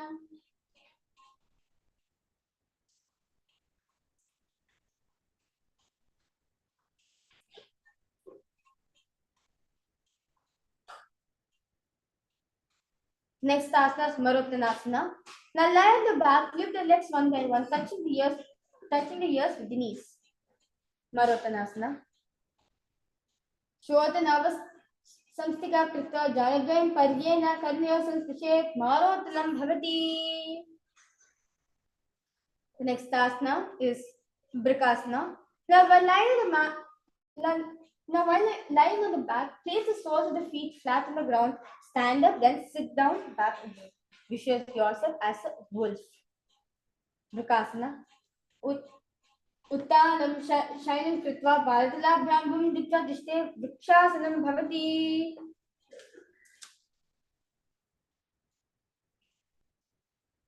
The next asana is Lutasana. Now I lay on the back, quickly throw the legs above the head, completely roll over as you're doing a somersault. Finish in a prone position, repeat again and again. Lutasana. Uttan Sherin Palo Shiryango Pabhav Sasapishta Nubjati. The next asana. Yes. So after the beautiful Lutasana all of us did, let's just take a small break. Relax ourselves and you can freshen up yourself by you can drink some water. Relax yourself completely.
With that, beautiful.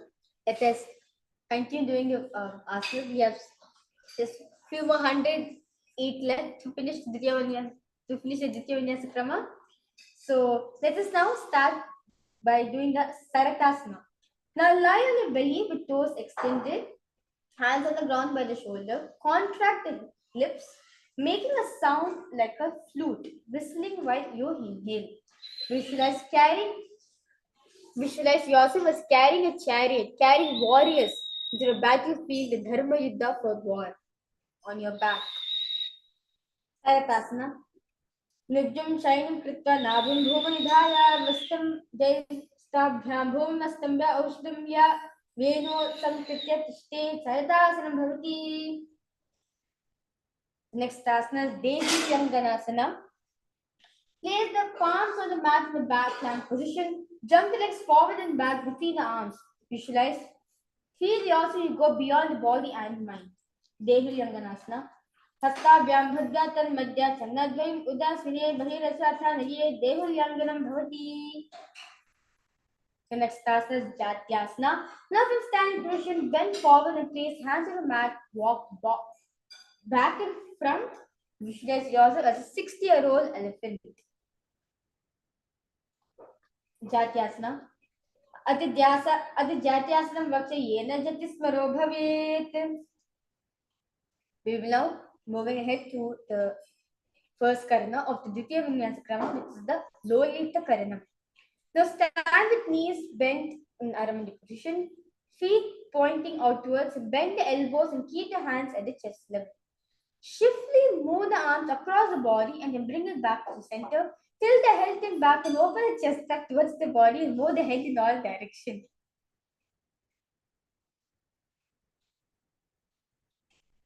The next asana is Sarpasana. Now, stand erect like a rod, arms at the side, hands touch the thighs. Visualize your Kundalini Devi raising and curling up around your body. Sarpasana. Adha Sarpasana vakshe Vayupanaya Kevalam. The next asana is Ushta Sadanasana. Now while standing, place all fingers on the mat, then standing on the feet. Feet on the fist, begin to move and walk like a camel. Visualize yourself as a camel. Ushta Sadanasana. Mushti Kanishika Pradesh Bhumidaya Upalpadate Samstapta Ashwastam Shariram Chalaniyam Ashwasam Bhavati. Next asana is Ashwasana. Now while standing, remain same position. Begin to move and walk like a horse. Visualize yourself as a horse. Mushti Kanishtika Pradesh Bhunidaya Upalpadate Samstapta Ashwas Shariram Chalaniyam Ashwasanam Bhavati. Next asana is Kapota Nikatasana.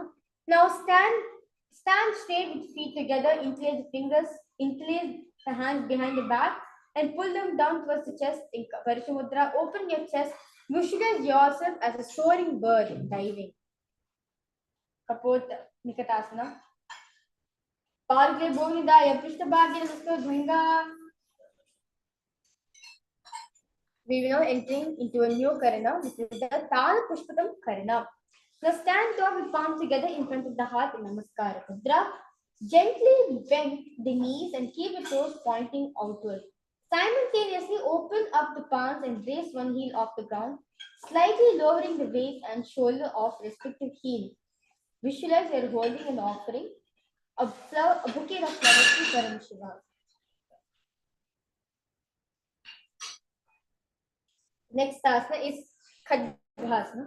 Now lay on the stomach, jump feet up towards the hands and stand. Bring palms together, forming the horn of a rhinoceros. In Namaskara Mudra, visualize yourself as a rhinoceros.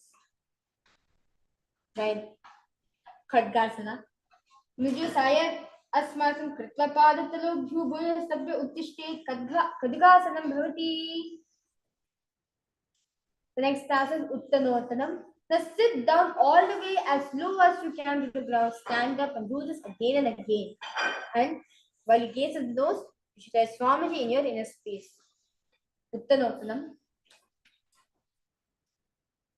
पुनः पुनः उत्तातव्यम् असितव्यम् इति उत्तनोत्तरं भवति. Next asana is Musalasana. Now stand up straight, raise the arms over the head and jump up repeatedly as visualize yourself as a maze. Musalasana. Shalam Chitta Udam Bahu Nayet Varam Varamudram Kritva Nayet Musalasanam Bhavati. The next asana is Uchi Shaka. Now from standing position, pull the sole of one foot towards your belly. With other leg, sit down and stand up, alternating both sides. While you gaze at the nose, visualize Swamiji in your inner space. Hastadvain Tvatishtet. We will enter the new Karana, which is the Talapush, the Parshvajana Karana.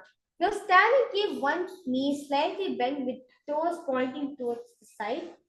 Bend it and lift the opposite knee towards the chest, pointing the toes downward. Keep the arms holding knee with the hand pointing upward and close into the fist. Let the opposite hand hang down on top of the thigh and wrist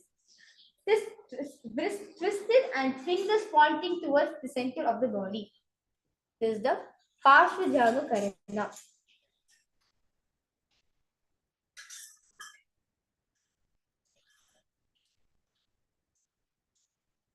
Next asana is Tandavasana.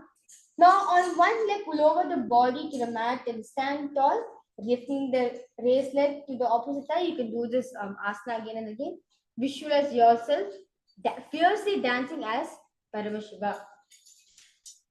Tandavasana. Eke padena statavyam Tandavasanam bhavati. The next asana is Brahmanasana. Now place the left foot on the inner thigh and stand erect on the mat like a rod, hands by the side. Visualize yourself being blessed by Lord Brahma. Brahmanasana. Brahmanasana vakshe yaktitva brahmano bhavet. Next asana is Garudasana 3. Now stand tall, grab the arms left over and around the right knee. Tap the left toes on the other side of the right calf. Simultaneously cross the left arm below the right and bringing the palms together in front of you. Visualize yourself as Lord Garuda. Uttani Karupite Samhis Garuda Mevacha. Next asana is Ekapadasana. Now stand straight on right leg, left foot on the opposite side, hands relaxed by the knees. As you visualize Swamiji in your inner space. Lakshikagrama Padasya Jango Bharinidaya. The next asana is Dhruvasana. Now stand on your right leg, hold the big toes and left body straighten out to the side. Rotate your body quickly on standing leg. Visualize the pole star posture. Visualize yourself as the pole star. Dhruva in your inner space. Eke haste dandrupase ekapadasya drishtva.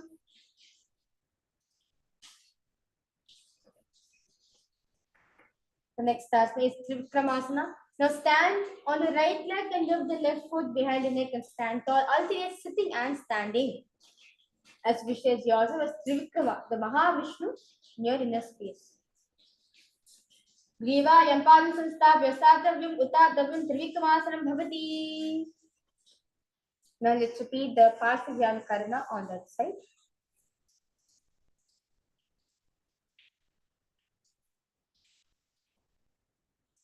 Now let's repeat Tandavasana on that side.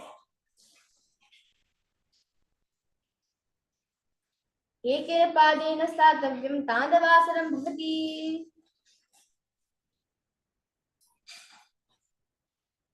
Brahmanasana. Brahmanasana vakshe yaktitva bhyamano bhavet. Garudasana. Uttam purvapite samsita garuda mevacha. Ekapadasana. Dakshikagram vam padasya dangho parinidhaya cha. Dhruvasana on that side. Ekena hastirandrupasya ekasya padasya drisva itarpaditalam. Trivikramasana on the other side. Griva Yampam Sanstapya Satavyam Trivikramasanam Bhavati. Yes, they are beautiful asana. Let us relax ourselves into the Samanaka Karana. Stand feet close together and toes pointed slightly out. Keep both the hands to the sides of the body and completely relax yourself.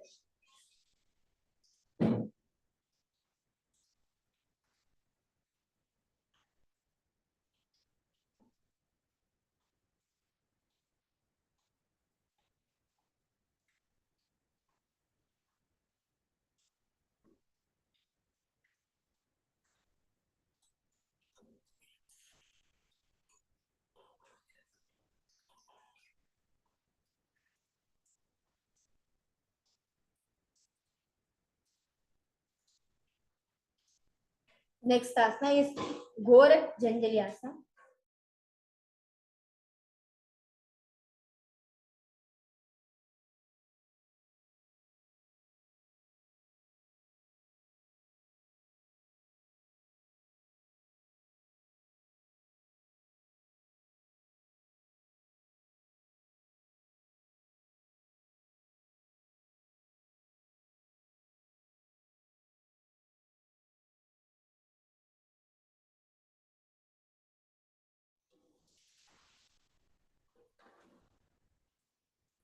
Yes.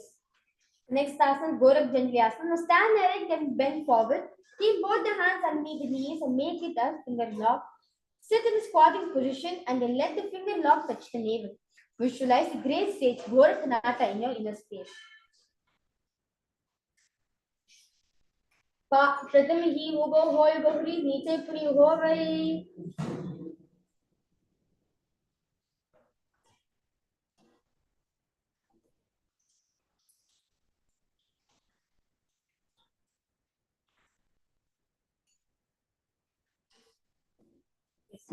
Next asana is Kanchasana. Now insert the hands between the thighs and the calves and wrap around it behind the butt.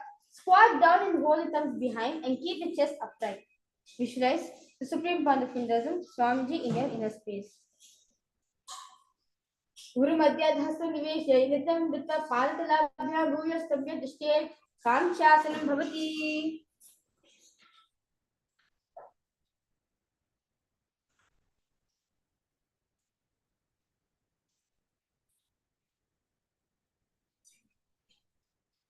The next asana is Bhairavasana. Now bring feet together, sit in squatting position. Fold the hands at the back and sit upright and gaze at the navel. Visualize Bhagan Kala Bhairava, Lord of Time in your inner space and gaze at the navel. Doguga ki tali ki mahi kor milave panapana doy moduvesi domiri yonistarashe. Next asana is Varahasana. Now squat all the way down to the ground. Keep your feet together, toes apart. Bring your elbows up close to the head, the palms joined over the back, facing downward and gaze to the nose. Visualize yourself as one of the 10 incarnations, the Varaha Avatara, the boar avatar of Mahavishnu in your inner space. Varahasana. Pavitri ki mangle kormila ve pana pan dhoy bese egi ulidgar niche rashe. Next asana is Pipritasana. Now heels touching, bring your hips to the same level as your knees. Let the hands hang down, fingertips touching the toes in front of you in Pranamudra, Vishwa Swamiji in your inner space. Pipritasana. Atta Uttasana Nani Pashiga Samlistit Nitambam Janpate Shanira Dishte Pipriasanam Bhavati. Next asana is Bhakasana. Now place the hands on the mat with fingers wide. Place your knees on the back of the arms and eyes forward and down. Visualize yourself as a prayer. Bhakasana. Hasada Bhavnistam Vyajanu Dvayan Navu Sammira Janga Pari. Next asana is Shushtanga Kapalyasana. Now kneel down, head on the ground, palms spread for support. Raise the body and the head, legs into Padmasana. Gaze at the nose. Asana Kauke Kapala Acho Goyi.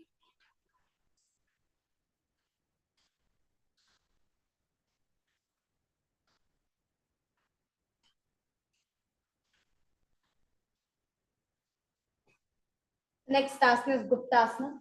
Now keep the toes flat, touching the opposite feet. Sit down between the feet and let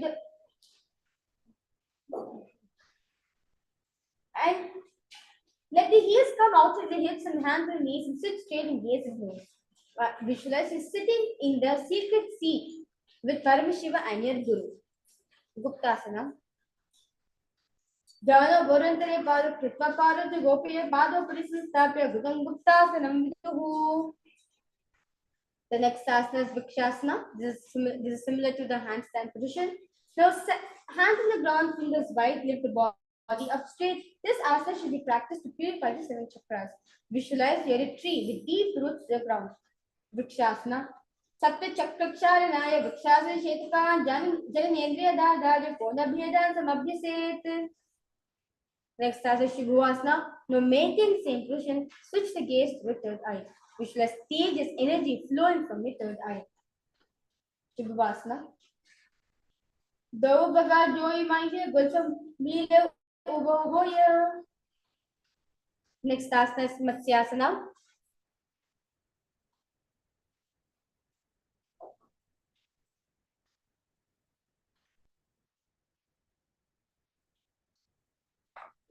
From Bakasana, jump the legs back onto the hands and feet. Palms by the chest, body pressed off on the mat. Push the body up, down again and again. Visualize yourself as a fish. Matsyasana. Nubjam shining krip karo pashvabhyam modukritya salam nustabhyam varam var udasam kuryat Matsyasana bhavati. Reshtasana Sarpasana 2. Now lie prone the belly, hands on the hips. Extend the legs jointly and point the toes. Lift the chin, rest the chin, lift the chin to right and left as if like a snake. Visualize and move your body like a snake. Sarpasana. Nujjam Shayanam Kirtahasitam Sanstapya Padum Kritya Sami Urasa Gantavyam Sarpasanam Bhavati. Next asana, Niralambanasana. Now lie prone on the belly, hands in Padmamudra, the lotus posture. Holding the chin, legs straight and toes pointing together. Feel supported and completely independent by doing this asana. Niralambanasana. Parabhyam pankajam kritka tishte putra yashudi mukhaman namasan vicche niralambanamasadam.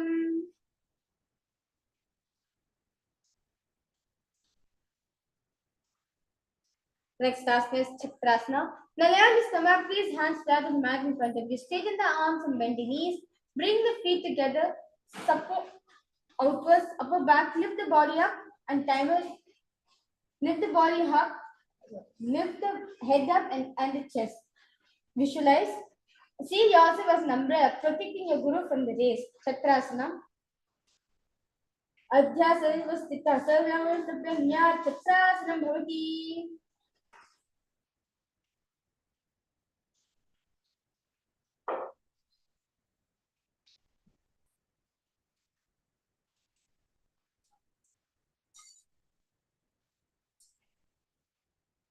Next asana is Vajrasana.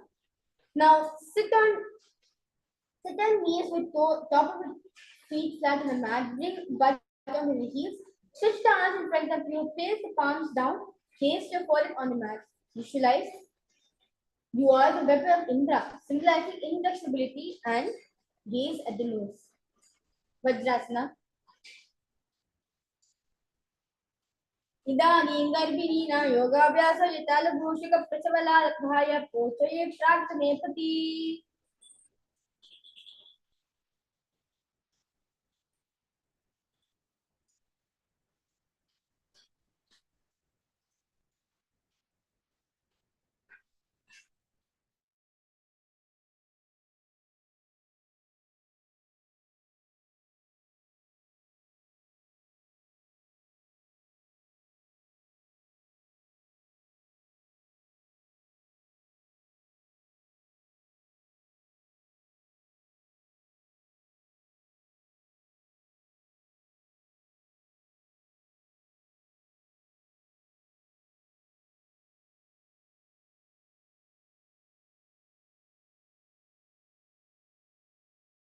Powerful as a ram. Meshasana. Vajrasansto ekekam bhavam bhumur dare Meshasanam bhavati. Next asana is Adhyasana. Now from Gajasana, lift the legs into the ass. Slowly bring the forehead to the ground. Visualize yourself as unborn, existing for all eternity. Ajasana. Gajasanstha Paradvayam Mantam Tale Kritya Masakam Bhavan Samkrishet Ajasanam Bhavati. Next task is Dhanantarasana. Sit on the heels, legs together, increase the fingers around the toes. First, pull the feet towards the perineum, then place the hands to rest at the knees, spine straight and gaze at the nose. Visualize Swamiji, the supreme power of Hinduism in your inner space. Dhanantarasana. पूर्वज परिपा हाथ की काकसी से बना चला मोदी बगा कागलिया में लगावे. Next asana is Angamottanam. Now interlace the fingers in front and behind you. Stretch the arms forward to the side and back, giving a massage to various different joints and muscles in your body. Visualize the supreme power of fingers in your inner space. Angamottanam. हस्तो अंगुर भद्द हस्तो मध्य सर्वं मंगम निक्षा सहित तिष्ठे अंगमोत्तनम भवति.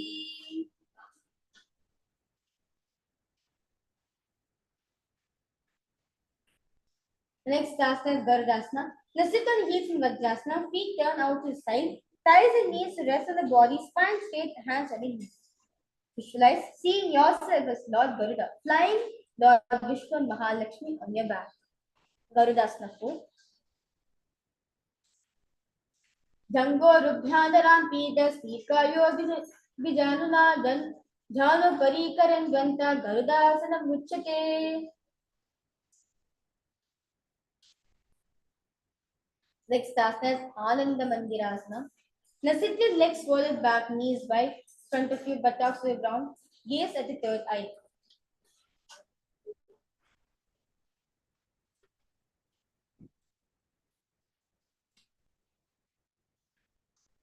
And visualize yourself as a temple. Adavakshe Veeranatha Ananda Mandirasam Yakyatva Amaro Dhiro Bhavetyeva Sadakaha. The next asana is Mandukasana. Knees wide and sit on the ankles, hands under the knees and gaze at the nose. Visualize yourself as a frog and engage the Manduka Mudra.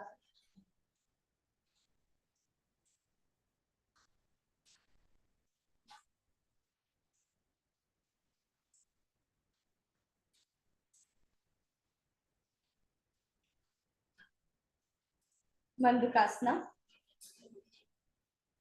पृष्ठं संपीड गुल्फाभ्यां जान्वाङ्गे समलीकृत्य हस्तोपादित्ले क्षिप्तो मन्दुकं पादयोषिते.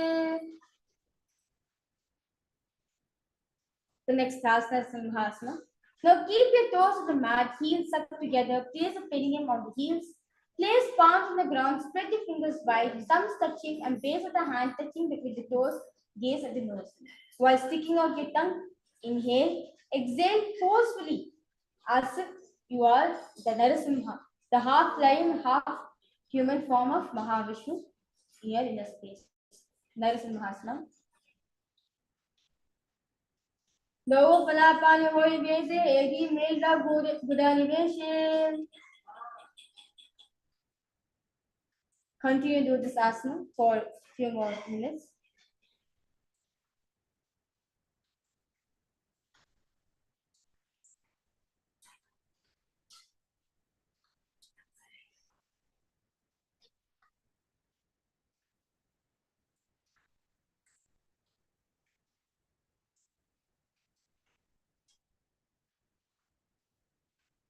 Next asana is Vistakasana. Now sit on toes and place perineum on the heels.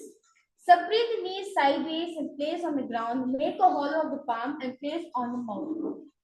Keep the thumbs under the teeth and close the lips and gaze the nose. Inhale through the pingala and exhale through the mouth to the capacity. Visualize yourself as Devi, Deva Durga, presiding over any and all the muscles, minuscule tears you have. Vistakasana. Dovu paganti edi joyi gudapanam manum prihoyi.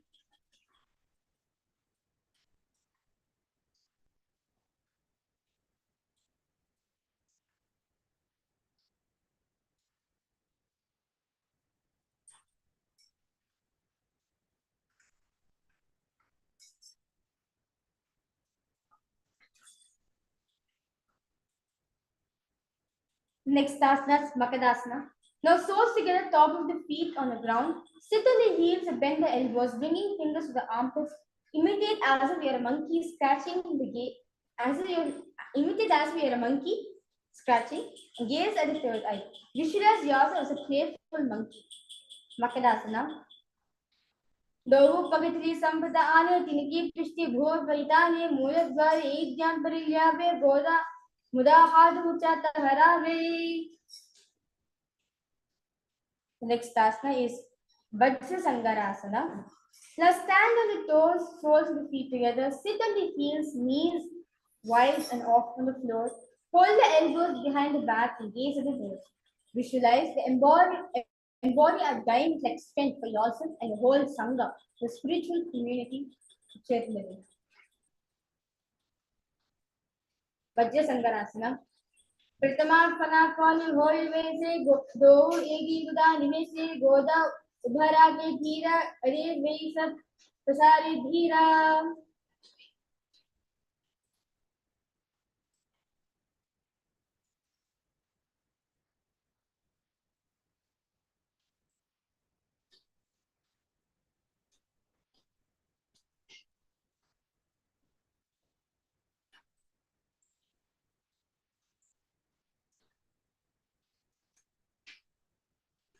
Next asana is Kanjanasana.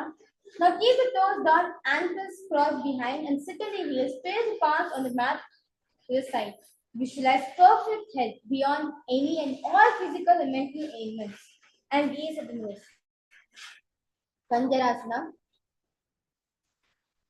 Kanjanasana yakritva sustiro bhavet.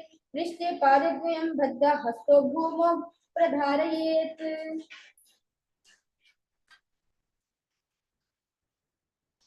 The next asana is Kurmasana. Now with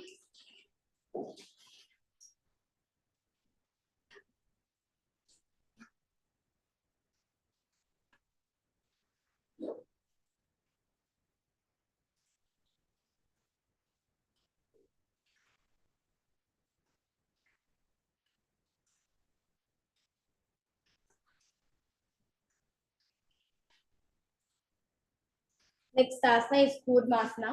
Now with toes flat, cross feet and place the perineum on the back of the feet. Keep the knees wide and on the floor. Rest the chin on the knees. As you do the Ujjayi Pranayama, visualize a turtle, a stable body and mind, living for hundreds of years and engage in Mulabandha. Repeat Om Nithyananda Paramashivoham Japa in your inner space. Kurmasana. Vilpo Chavrisanasya Vikramena Samadhitau Rishikayushro Grivam Kurmasana Mitirama.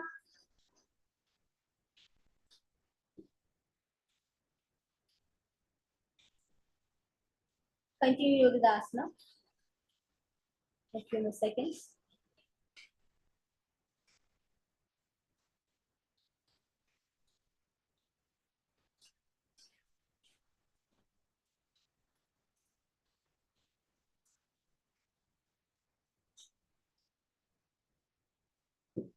Next asana is Yogasana. Now with toes flat, cross feet and place the perineum on the back of the heels. Gaze at the nose. Visualize the supreme path of Hinduism in your inner space.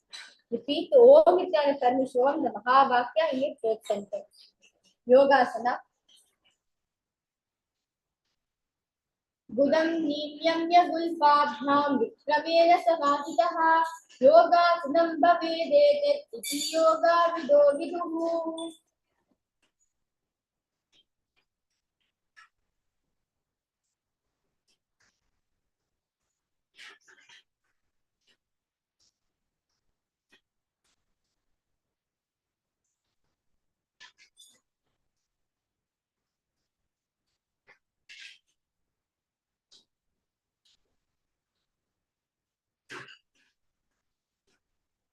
Next asana is Yogasana. Now stand in the heels, cross the ankles behind and feet near the opposite knee. Hold the cards with fingers inside and thumbs outside and gaze at the third eye. Visualize a space of eternal oneness, Advaita, with your Guru.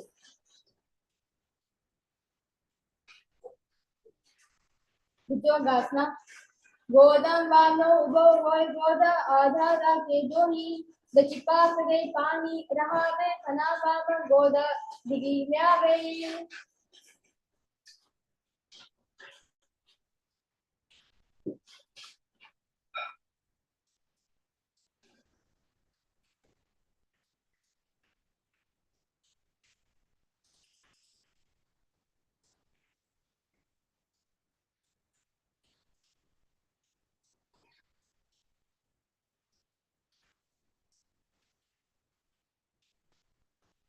Next asana is Ushtrasana.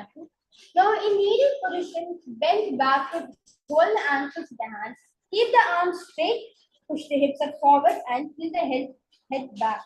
Visualize yourself as a camel and continue to repeat the Mahavakya in your face control. Ushtrasana. Merudantagradi dhajya sami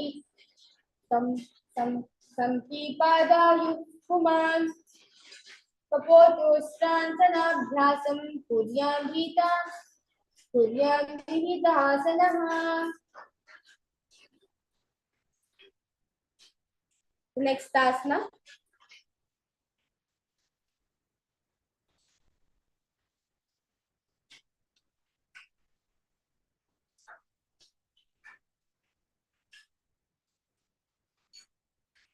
Next asana is Jatyasana 2.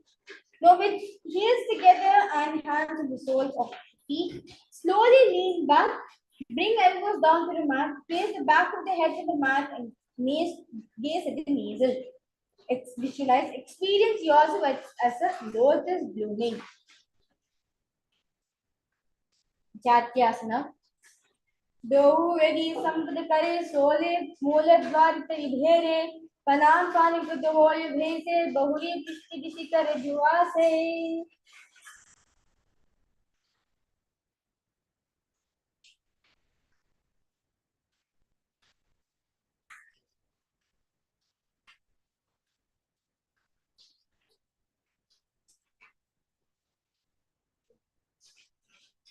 Next asana is Viritasana.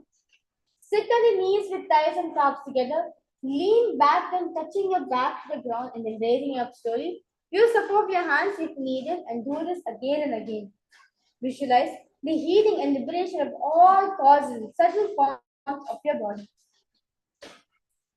Viritasana. Janga prati bhumo vidhaya jango dharadhro urhi sanstapi pushkipam sam varam prishet Viratasanam bhavati.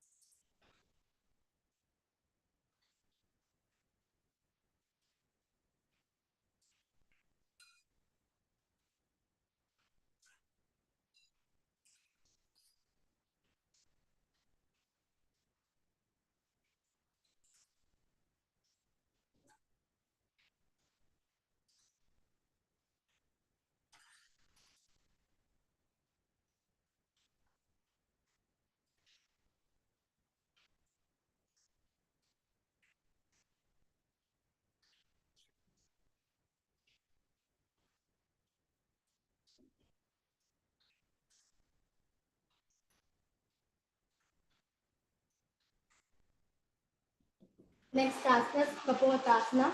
Now from Viratasana, raise the hips higher, bring the forearms in the mat, and hold the back of the heels, bring the head in between the feet.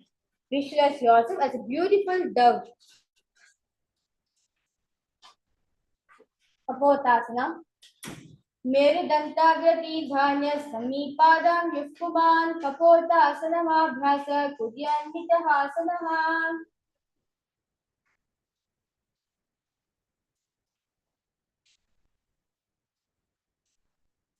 Next asana is Varasana. Stand upright with the knees with the toes tucked in. Hold the arms with the opposite thighs and gaze at the nose. Visualize the boon fulfilling posture, receiving your boon from Paramashiva. Varasana. Jnani bhuva samstapya hastabhyam बहु परस्परं विद्वासनं तुष्टे वरासनं भवति.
Next asana is Varahasana.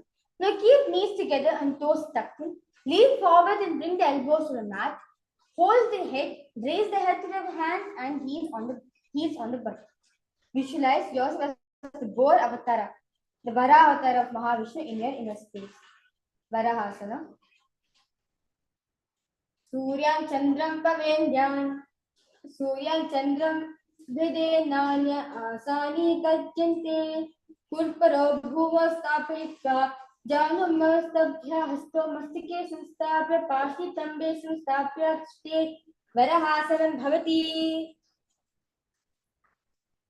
The next asana is Mundasana.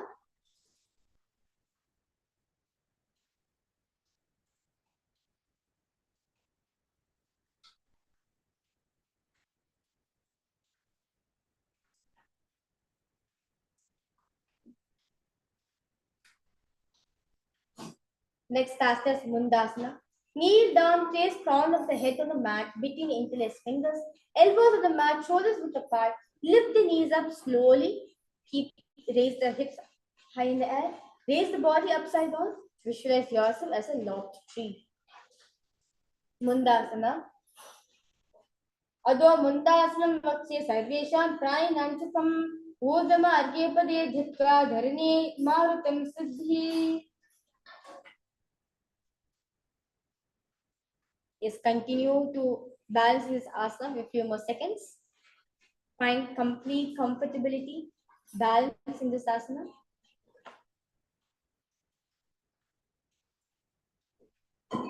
Yes. Next asana is Andhasana. Now knees down, head between the knees, elbows adjacent to the knees, hands holding the head and exhale through the mouth. Visualize the supreme point of Hinduism in your inner space and gaze at the nose. Andasana. प्रतिमा पवितली समात हरावे कोरमांगली उभे मिलावे मना पान कर भेसे दो यदि बुदा निवेसे.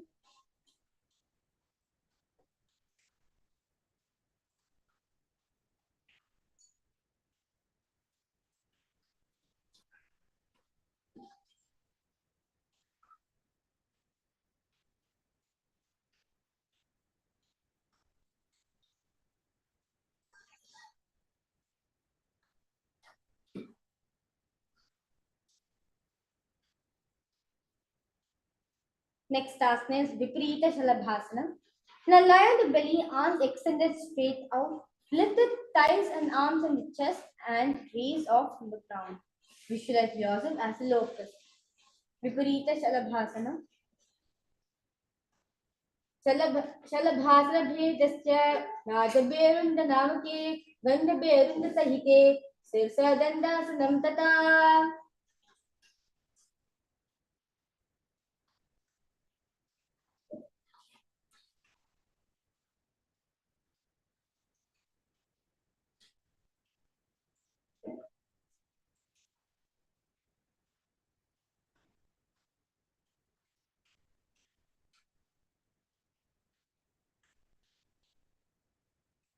Next asana is Kapalasana.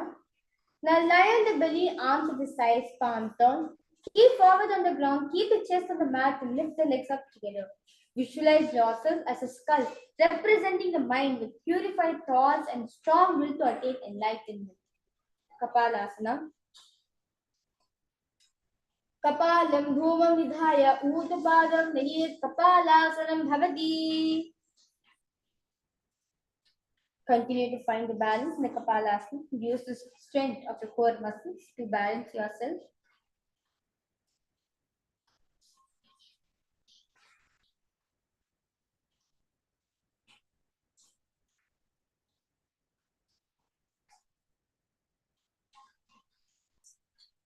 Next asana is Akasa Kapotasana. Now lie on the stomach, hands by the side. Lift the legs up over the head and slowly place the feet on the mat in front of the head. Keep palms flat on the mat behind. Visualize yourself as a free and open tongue. Akasa Kapotasana. उच्चासने स्थितवचनो भूमे स्थाप्य मतुकोपरि उदित्वा पृष्ठपार्श्वे भूम स्थापयेत् आकाशकपोतं भवति.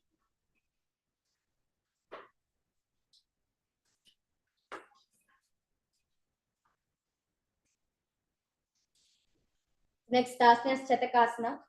Now sit on the knees, bring the chest down so navel touches the knees. Keep the hands flat on the mat with forearms on the ground and be sturdy. Visualize yourself as a sparrow. Chatakasana.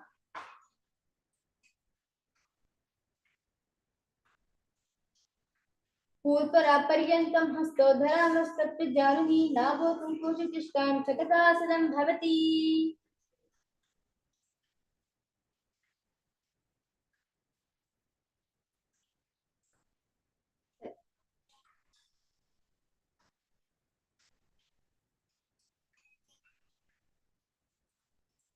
Next asana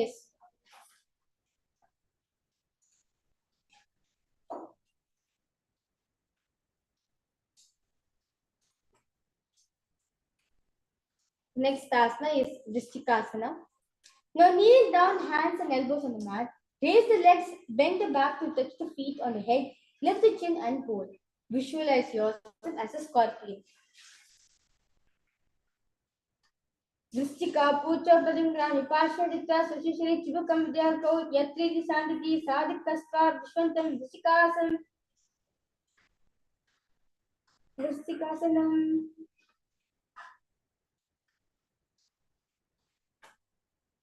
Next asana is continue to find a balance in the Vrikshasana.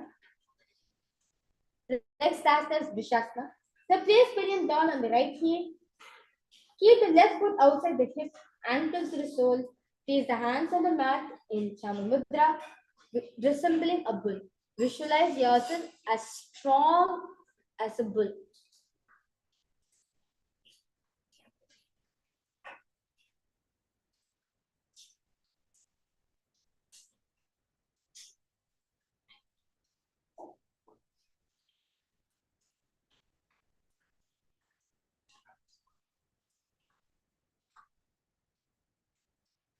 Vrishasana. Yamya gulfe paramole vamabhagye padetaram viparitam sprishe bhuma vrishasana vidam bhavet. Next asana is Lolasana. Now from kneeling position, place hands flat on the mat in front of you. Lift the knees off from the ground and cross the toes by the left feet over top of the right and balance above the mat. Visualize Swamiji in your inner space. Lolasana. Lolasana sada kurya vayulola pagana sira vayuprashedena siracheta bhavidrutam. And let's repeat the Vrishasana on the other side. Vrishasana. याम्यगुल्पे पादमूले वामपागे पदेतरं विपरीतं स्पृशे भूमिर्विशासनमिदं भवेत्.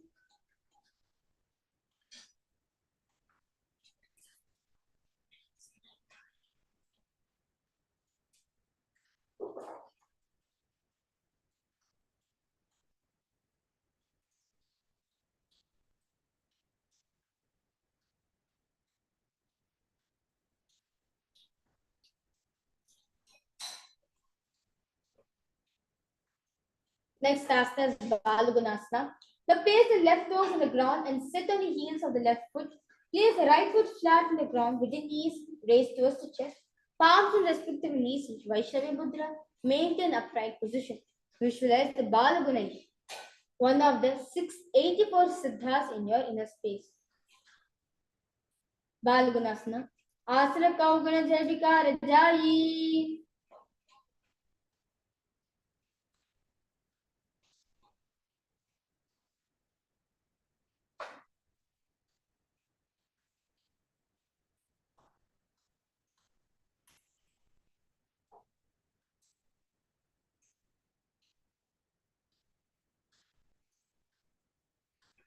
The next asana is Grahasana. Now squat with feet flat on the mat, bring elbows under the thighs and wrap the hands around the shin. Hold onto the ankles from the outside. Visualize yourself with the entire planet Earth, Bhumata in your inner space. Grahasana. पादतले भुवं संस्थाप्य जानमध्ये करभ्यो स्थाप्य हस्ताभ्यां गुल्फप्रदेशे धृत्वा दृष्टे ग्रहासनं भवति.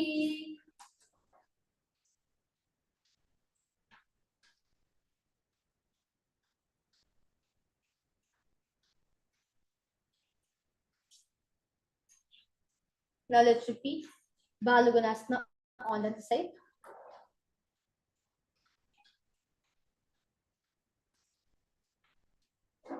Asana Kaugana Janabika Rajayi.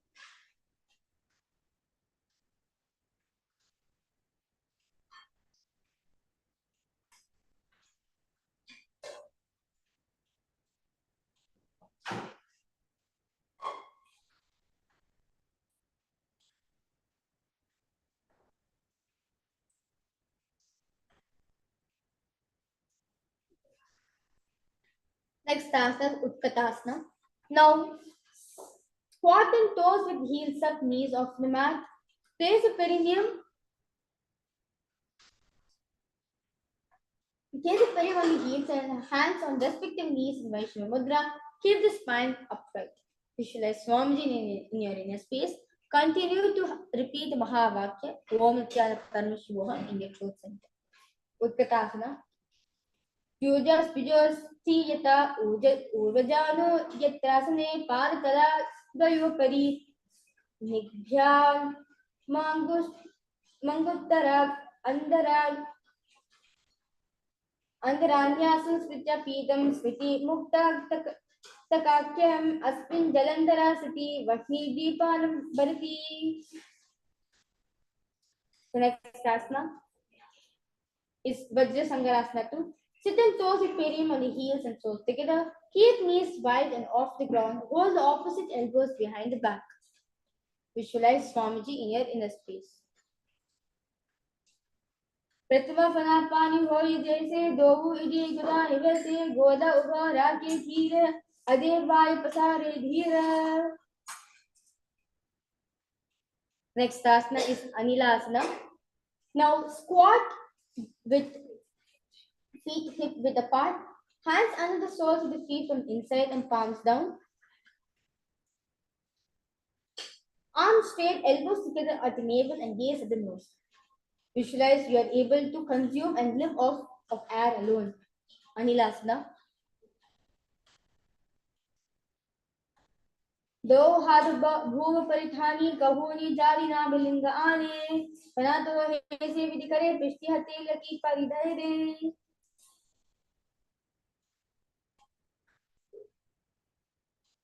Next asana is Padukasana.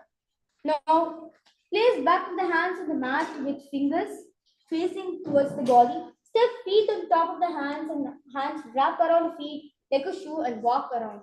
Visualize you are wearing Padukas, which is walking across Bharat, the India. Padukasana.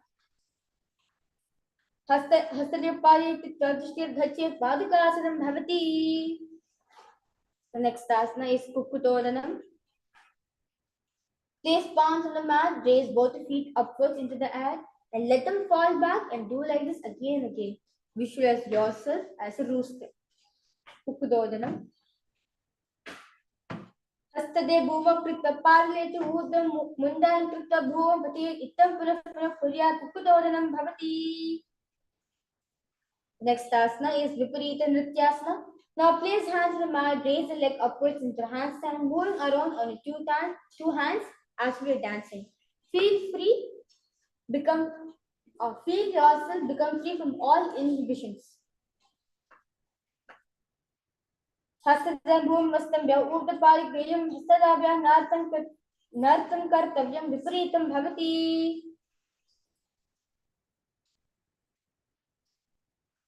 Next asana is Kunjarasana. Now separate the feet and place one palm down on the mat with arms straight. Bring opposite hand to the head and be stable. Visualize the supreme point of Hinduism in your inner space. Kunjarasana. Adavakshe Mahadeva Kunjarasana Uttamam Karnekina Padabhyam Bhumo Tishte Shirafkaraha. Now let's repeat Kunjarasana on the other side. Adavakshe Mahadeva Kunjarasana Uttamam Karnekina Padabhyam Bhumo Tishte Shirafkaraha. Next asana is Kadambasana. Now sit on the ground with the feet flat and heels close to the body. Hold the respective ankles and lift the feet off from the ground. Visualize yourself as a Kadamba tree, a pious tree that promotes a long life. Kadambasana. Pashni Vyabhuvanashtabhyas Tadvayena Gulpam Ditva Dishte Kadambham Bhavati. The next asana is Pavanamuktasana. Now sit with the heels of the perineum. Hold the knees with the hands and press them towards the chest. Visualize any excess vata resembling balancing within your system, leaving from your body. Pavanamuktasana. Dayo Supadiyo Patni, Latva Sastvani Tambaki, Jani Vakshasi Sadhu Bhaknati, Karabandanehi. Next asana is Chakorasana. Now sit and lift one leg behind the head. Place both the hands flat on the mat and extend the opposite leg up with the knees straight. Lift the entire body up from the ground and keep the chin up. Visualize yourself as a powerful source of energy.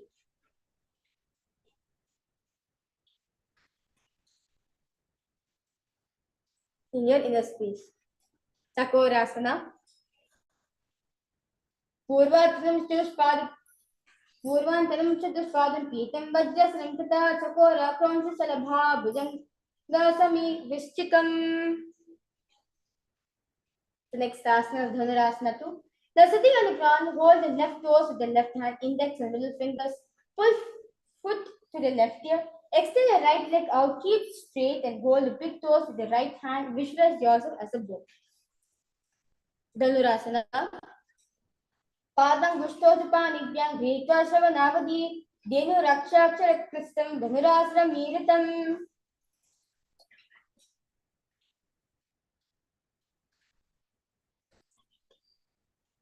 Next asana is Ashtavakrasana. Now lift the leg over top of the left shoulder. Bring right foot across and hook on the top of the left foot. Lean forward and down while extending legs out to the left and lift the head up and chest and find a balance. Visualize yourself as a flying crane. Ashtavakrasana. Vashishtamadakon dinya modakutram evacha ashtavakramutotana mayuram sedu bandhanam. Next asana is Pranasana. Now place the right foot on the left thigh and bring the left foot flat on the ground. Have the left shoulder underneath the raised left leg and place the hands flat on the ground. Visualize Swamiji in your inner space. Pranasana. Etat prabedam vakshami karoti yasa chamaraha ekapadamaro bhatva skandye nyat padarakshanam.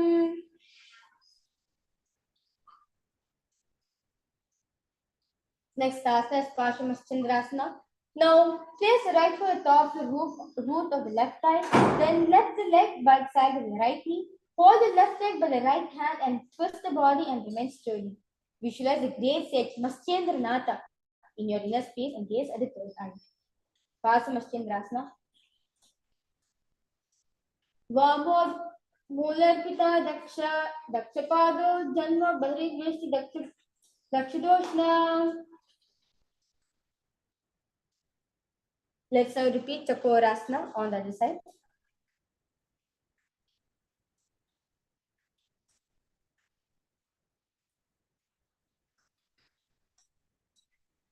पूर्वतनं चतुष्पादपीठं वज्रं तथा चकोरकौंसशलभा भुजङ्गा समिवृष्टिकम्. Dhanurasana 2 on the other side. पालाङ्गुष्ठोषपाणिभ्यां धृत्वा शरणावधीर्धनुरक्षाकरक्षकृष्टं धनुरासनं मीलितम्. Ashtavakrasana on the other side.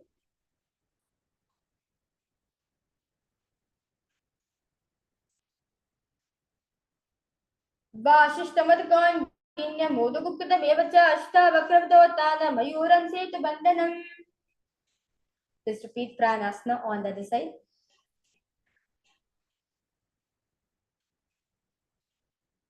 एतत् प्रवेदं वक्ष्यामि करोति स चामरः एकपादुनो बद्ध्वा स्कन्धे प्रदक्षिणम्. Paschimastyendrasana on the other side.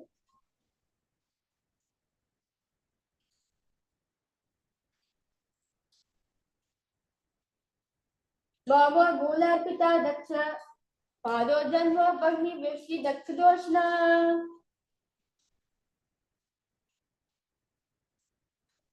Next asana is Ardha Paschimottanasana. Now keep one leg straight and press perineum with the other heel. Chest forward and down. Hold your toes, feet, and bring the head towards the knee. Visualize Swamiji in your inner space. Ardha Paschimottanasana. Eka padam pasarekam padam pashnina shivani. The next asana is Crown Chasana. Now place your left ankle outside the hip. Hold the sole of the right foot and lift the leg up towards the forehead. Keep the knee straight and gaze at the nose. Visualize yourself as a crane. Crown Chasana. Vashishtamanikondinyam modagukrameva cha ashtavakramadottanam mayuram setubandhanam. Now let's repeat. Ardha Paschimottanasana on the other side. Visualize the Supreme Pontiff of Hinduism in your inner space. Ekam padam pasarya ekam padasya pasnina. Count Chasana on the other side. Visualize yourself as a crane. Continue to repeat the Mahavakya Om Nithyananda Paramashivoham in your throat center. Vashishtamatikondinyam modaguktameva cha ashtavakramadottanam mayuram setubandhanam. Next asana is Swastikasana. Now, with soles between the thighs and the calves, spine straight, palms resting on the knees, visualize embodying peace, well-being, good fortune, and prosperity for yourself and for the whole world. And gaze at the nose. Swastikasana. Jada vorantare samyak krita padat libhe vijakaya samasina swastikam tat pratyakshate. Next asana is Gorakshasana. Now keep feet in same position. Cover the heels with respective hands. Tuck the chin to the chest. Gaze at the tip of the nose. Visualize the great sage Gorakhnatha, the founder of Natha Yoga Sampradaya, in your inner space. Gorakshasana. Jana vorantare pal uttado vyakti samstho gulfo chachadya hastabhyam uttanabhyam prayatnataha.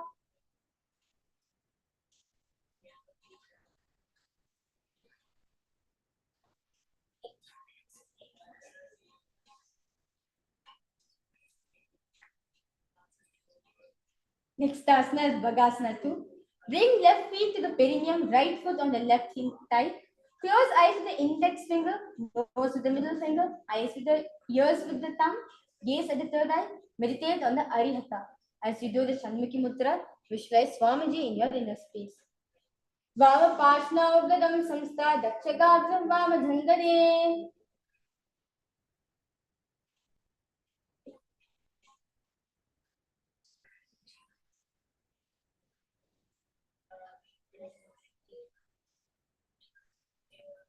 Next asana is Yogasana 2. Now place the feet on top of the opposite knees. Place hands on the ground and palms facing up. Keep the spine straight and gaze at the nose. Visualize Swamiji in your inner space. Engage in Mula Bandha. Yogasana 2. Uttano charana kritva samstapyopari janano asana upari samstapya chotanam karayukmakam. The next asana is Urdhva Kukutasana. Now from Padmasana, place the hands flat on the mat beside the body. Press the hands on the mat, lift the knees off from the ground, balance above the ground. Visualize yourself as a rooster. Vashishtavadakandinyam bodhakupkatam evacha ashtavakravadatanam mayuram setubandhanam. Next asana is Siddha Haritayasana. Now from Padmasana, insert both the hands through the knees and place them on the mat. Avoid lifting the body up. Stay seated on the mat and gaze at the Relax yourself completely. Visualize Swamiji in your inner space. Siddha Haritayasana. Padma Padmasana ko kare hasta do goda sangidhere ube hateli bhudhare rake pohacha goda samdile dhake. The next asana is Himsasana. Now from Padmasana, place the hands on the mat through the gap of the calves and thighs. Lift the thighs up to the shoulder and legs up on the mat. Stay above the mat and gaze at the nose. Visualize yourself as an elegant swan. Kukadasana sthitta skandaparyamta urmitva tishyat Hamsasanam bhavati. The next asana is Karmukasana. Now from Padmasana, place hands between the thighs and the calves while sitting. Reach hands behind the body, interlace the fingers, bring forward to the floor and gaze at the nose. Visualize yourself as Lord Paramashivoham Karmukasana. Pratama Padmasana ko khare goda samdi mahi kari dhere tarfa durasi kare do aane konya upra samdi le thane. The next asana is Kurmasana. Now from Padmasana, insert both the hands through the thighs and the calves and bend the elbows, hold the respective shoulders with hands. Visualize you're a turtle, a stable body and mind to live for hundreds of millions of years. Kurmasana 2. Vama janga paridachana pava, dahini janga para bhamilyave, bahalya asankalya hata. Next asana is Granthi Vedasana. Now from Padmasana, insert both the hands to the thighs and the calves. Bend the elbows, hold the respective shoulders with the hands. Bend the head down, tuck the chin to the chest and gaze at the nose. Visualize you're rejoicing, knowing you are in Paramashiva's secret North posture. Granthi Vedasana. Atha vakshe neelakanta gandhabredasanam shubham nyadva rudrabhapekshipam sushvavaryukta sevanat.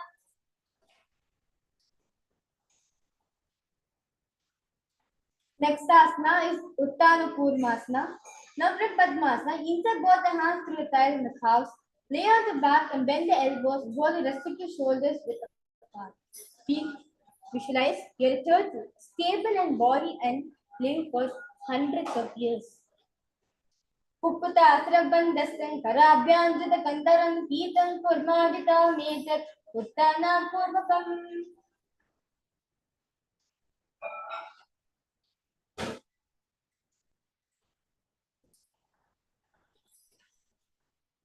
Next asana is Pangukutasana.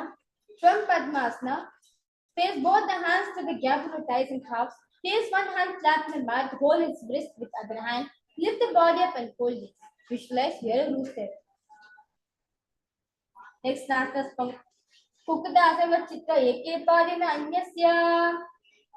Where we speak Pangukutasana on the other side.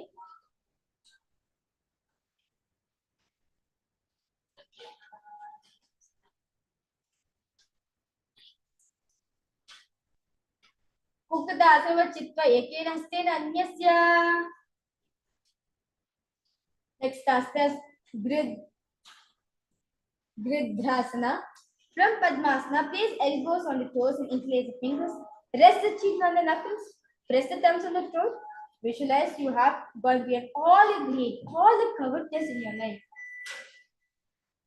Gridhrasana. Jana varantare pada uttano vyakta samsito gulki chachaja hastabhyam uttanabhyam prayatnataha. Next asana is Padmasana 3. Left foot on the right thigh on the left. Hold one hand over the other, palms facing upwards. Keep the spine straight and gaze at the nose. Visualize Swamiji in your inner space. Uttana charna vibhaya Vidiva Shakti Tishta Yogira, Pittano Shano, Shakti Yoganti, Stopita Samo. Next asana is Padmasana 4. Left, now remain same position. Place the palms on top of the knees. Keep the spine straight and gaze and nose. Visualize Paramashiva in your inner space. एतत् पद्मासनं कुर्यात् प्राणवायुप्रसिद्धयेत् शुभासनं सदा ध्यायेत् पूरयित्वा पुनः पुनः. The next asana is Karmakasana 2. Now from Padmasana, hook right hand, index and middle finger around the right toe. Lift elbow as if you're pulling a bow back and move the big toe around. Place the left hand on the opposite knee, keep it straight and repeat this on the other side. Visualize yourself as Paramashiva's bow. अत्यानिदासनं वक्स्य योगपूरकयक्षणात् कृत्वा पद्मासनं पाद अंगुष्ठाभ्यङ्गयोः स्थितम्. The next asana is Karmakasana 3. Now from Padmasana, cross arms behind the back and hold it big toes. Inhale through the tongue, straighten like an arrow, engage in all three bandhas and gaze nose. Continue to visualize yourself as Paramashiva's bow. Karmakasana 3. कर्मकासनं वक्कृत्य उदरे पुरयत् सुखं तदा वायुवासो यादि कल्यय सूक्ष्मवायुना. Next asana is Dridhasana. Maintain Karmakasana 3. Lift the chest up, gaze at the third eye. Visualize you are the action of Paramashiva's third eye. Everything which you come across, you destroy. Dridhasana. ऊर्ध्वं विपरि स्थाप्य पादयुग्मं पर्यत्ततः दक्षिणं सर्वदक्षे च संयम दक्षिण देशके. The next asana is Nagrasana. We have 8 more asanas left to finish this Ditya Vinyasa Krama. Now from Padmasana, arms behind the back, holding opposite big toes. Lay down on the elbows, thighs and back, gazing at the nose. Visualize yourself as a snake. Nagrasana. प्रथम पद्मासना कोण ठाने दो हाथ पचाने आमने. The next asana is Kandukasana. Now lie on the back, bend your knees, feet on the ground, embrace the knees to the chest and head touches the knees. Squeeze the body into a ball. Kandukasana. वेत्रासने स्थितं हस्तभारं निष्कुन्मुद्रं नये पार्श्वमस्तेन भूमिपोतं Kandukasanam bhavati. Next asana, Urdhva Pavanasana. Now lay on the back, knees raised together, big toes evenly together, hands interlock under the head in Chamba Mudra, gaze to nose. Visualize the supreme point of Hinduism in your inner space. Urdhva Pavanasana. प्रथम सूद San करावे गोदा उभराश मिलावे गुलफा माहिला अंकुश दोई करे हे सा मेरे रसोई. The next asana is Markadapitasana. Now lie on the mat, lie on your back, bend your knees and keep the feet flat on the mat. Place upturned palms on the heels, lift the hips up. Visualize yourself as a powerful alpha 8. Markadapitasana. उत्तान शयनं पादक्ले उत्तान हस्तयोस्तापयेत् पृष्ठभाग मुद्रमयेत् मर्कटपीतं भवति. The next asana Uttana Shikhapitakasana. Now allow such spine, raise the hips up, support your hips within the hands, gaze at the waist, elbows bear the weight of the body, press the chin against the throat and gaze at the nose. Visualize Swamiji in your inner space. Uttana Shikhapitakasana. Jango rubhyam vanivasti uttanshika pitakam apramadya prakurvita bhute pragdi jichitendriyaha. The next asana is Narakasana. Now lie sub-spine and raise the hips up, legs up. You can use the support of the hands to support your lower back if needed. Elbows and hands excellent mat. Elbows keep in balance the body as legs face up in the street. Visualize blissfully traveling to the head unscattered. Narakasana. Griva contain bhumastam vyabhadagradam udamutrayet Narakasanam bhavati. The next asana is Triyannaukasana. Now lie sub spine, raise the hips and bring your hands to your lower back. Keeping the elbows on the mat, raise the legs up vertically, then slowly lower and angle and keeping core engaged. Visualize yourself. You're crossing the ocean or samsara. 3 and Naukasana.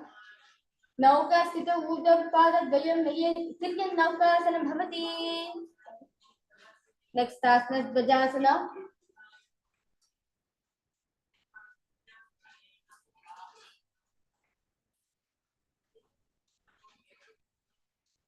Next asana is Dvajasana. Now keep the upper back on the mat. Raise the legs up vertically. Elbows, shoulders, hands remain on the mat elbow. Keep the legs vertical and hold. Visualize the Kailasa flag being respected across all the nations in the whole world. Triyanauka Griva Pushpurva Bhunastapya Kala Kshira Paradve Urjam Dayet Vajasanam Bhavati. With that beautiful engagement of the core, let us relax ourselves into Mritasana. Now, lie side spine, comfortably relax yourself. Avoid any movements completely. Visualize the body is dead and the Supreme Pontiff of Hinduism, Swamiji, is liberating you. Bring awareness to every single body part in you in Shakti Chalan Mudra.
Completely relax yourself.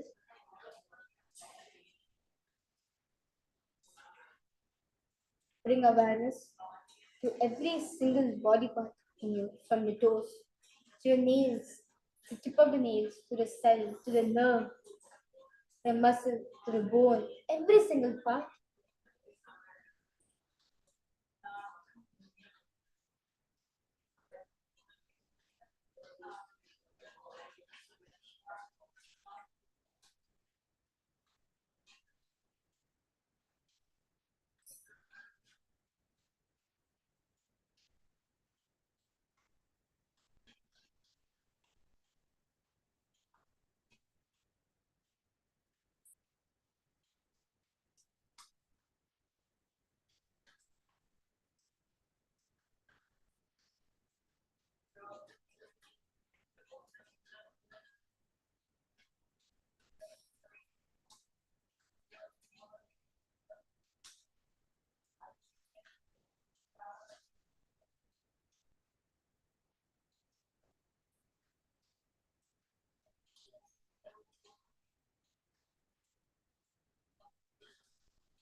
Now, slowly start to wiggle your toes and your fingers. Pull your thighs to your chest. Rock yourself up, left and right, and bring yourself to a comfortable seated position. Yes. We have finished the Ditya Vinyasa Krama. We have finished 300 asanas. That's wonderful. So, with this, let us offer our gratitude at the feet of Swamiji. Because all of you just sit with your head, neck, and spine in a straight line. Remember Swamiji in your inner space. Bring your hands in front of your heart in Atmanjali Mudra. Close your eyes. We'll be now chanting the Pula Mantra. Om Purnamadah Purnamidam Purnat Purnamudachyate Purnasya Purnamadaya Purnamevavashishyate Om Shanti Shanti Shanti Hari Om Tat Sat Sarvam Bhagavat Shri Nithyananda Paramashiva Padukarpanamastu Om Nithyanandam. Thank you everyone. Nithyanandam.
Nithyananda Paramashivoham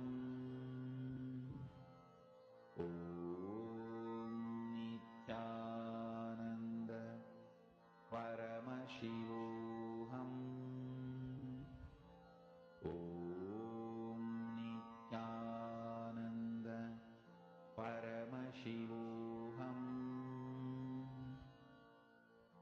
Om Nithyananda Paramashivoham Om Nithyananda Paramashivoham Om Nithyananda Paramashivoham. Nithyanandam, everyone. Let's now enter into the power manifestation session. I hope all of you enjoyed the previous yoga session. It was a very intense, very powerful, and amazing yoga session, which all of you participated in. And let me know your experience of this Nityananda Yoga. How do you feel performing the Dvitiya Vinyasa Krama, the whole sequence of all the 308 asanas, which is a mix of complex asanas, easy asanas, and so much more. So let me know what was your experience in this yoga session. And without further delay, let's enter into the power manifestation session. Today, the first power of the day is going to be the power of third eye. We are going to be starting with the basic levels, being able to identify numbers, images, pictures, colors. And today we are going to be identifying different images, being able to describe the color of the image, being able to describe the what is in the image, how the image looks like. So today we're going to be starting off with that. So just right before we enter into the power manifestation, for there not to be any disturbance, I request if all of you can kindly go and get your eye bands, mind folds, any shawls and come. And if you're using a shawl to tie your eyes with, then please ensure that it's an opaque cloth so that no light enters through, so that you'll be able to have a proper, full, and powerful experience while manifesting this power. So please go ahead, get your eye bands, mind folds, shawls, and come, and then we'll get started.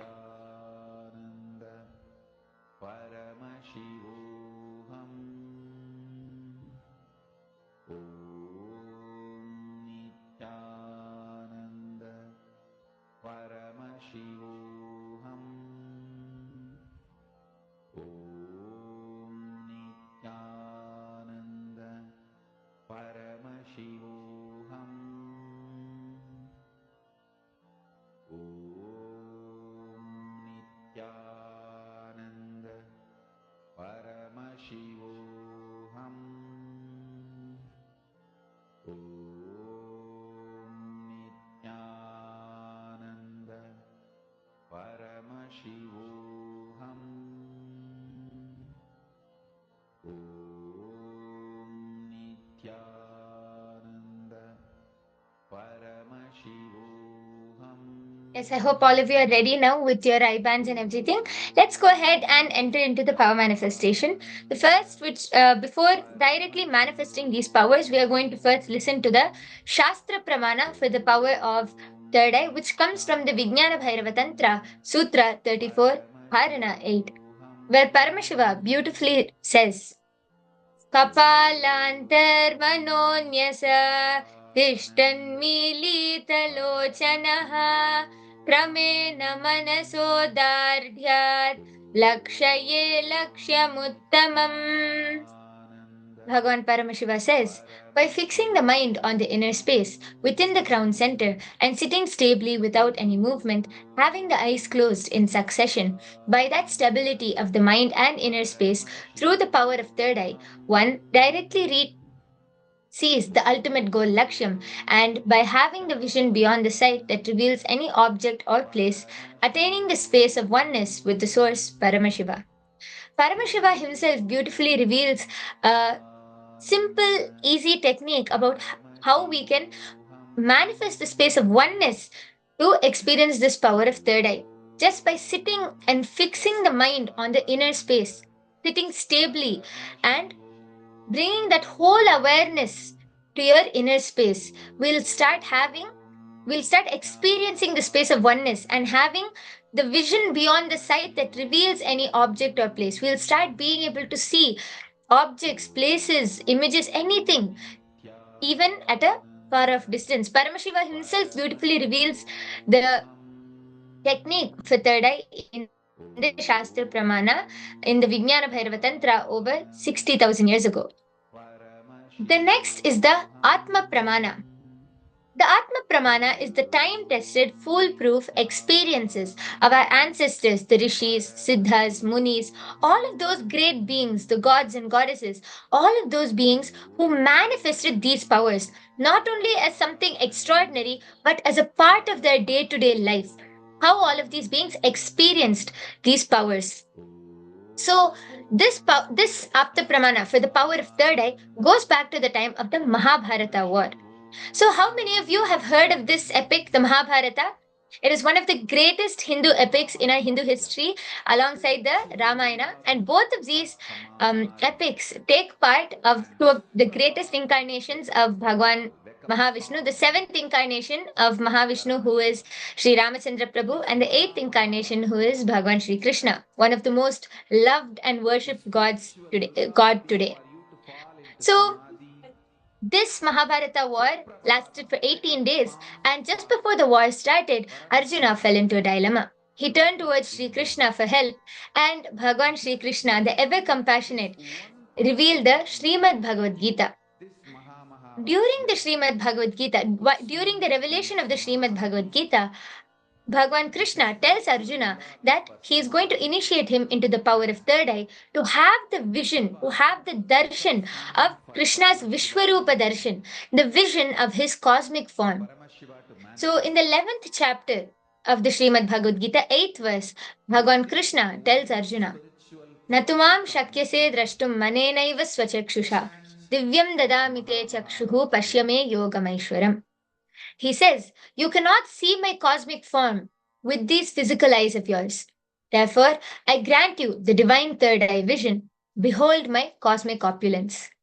So beautifully, Bhagavan Sri Krishna initiated Arjuna into the power of third eye, after which Arjuna was able to witness the darshan of the cosmic form, the Vishwarupa darshan, in complete detail through his third eye. So moving on, the next is the Atma Pramana. The Atma Pramana is the experience of the Supreme Pontiff of Hinduism, our beloved Swamiji. How Swamiji experienced this power of third eye and manifested this power. So this Atma Pramana for the power of third eye goes back to the time where Swamiji was a young boy. Just at the young age of 12, Swamiji had this beautiful third eye experience. Swamiji was sitting in Tiruvannamalai on the sacred hill rock Pavarakundru, and Swamiji was just sitting and meditating. Then Swamiji suddenly, with his eyes closed, was able to see the 360 degree around him with his eyes closed. Everything, including the detail of a small ant crawling up a tree behind him, Swamiji was able to see even to that detail. And it doesn't end here. Swamiji had such a powerful experience that Swamiji shares that he was not only able to see everything around him, he was able to feel everything as a part of him. Swamiji says in his own words, I realized not only I was able to see, I was able to feel and experience all of that as me.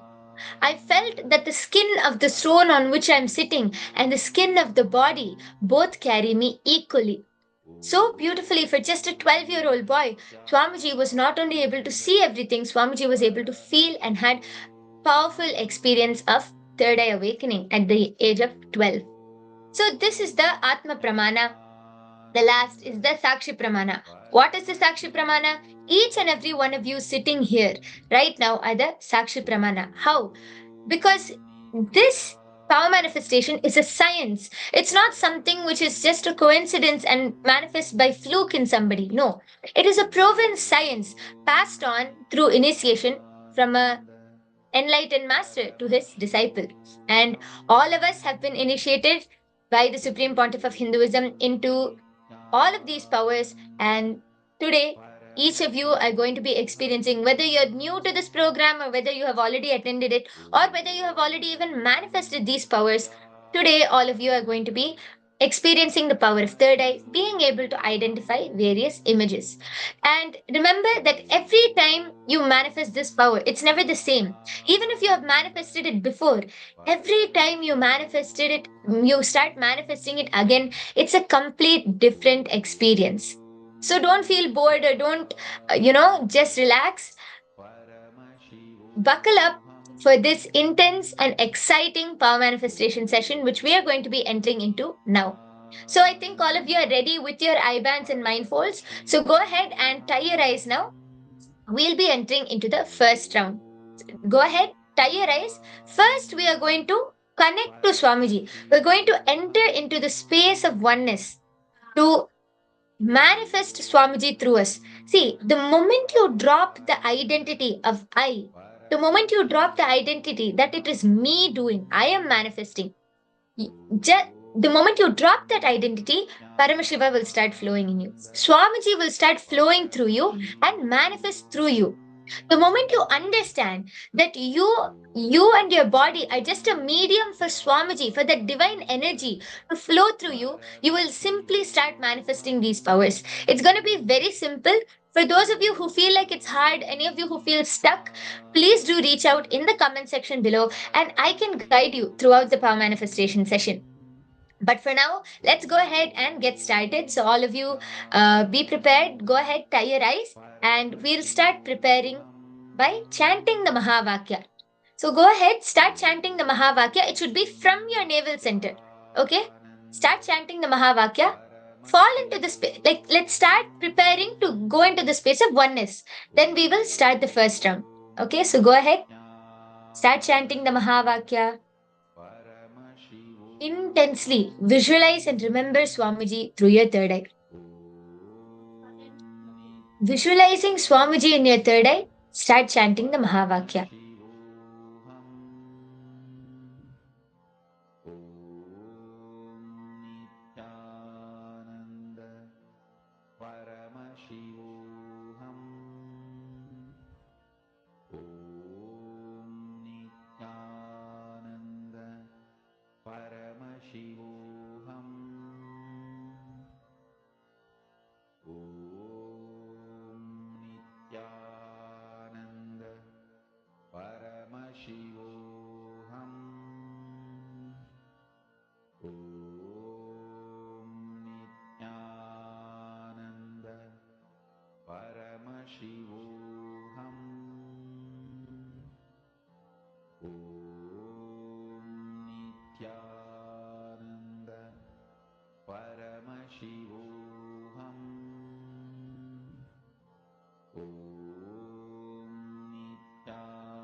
Yes.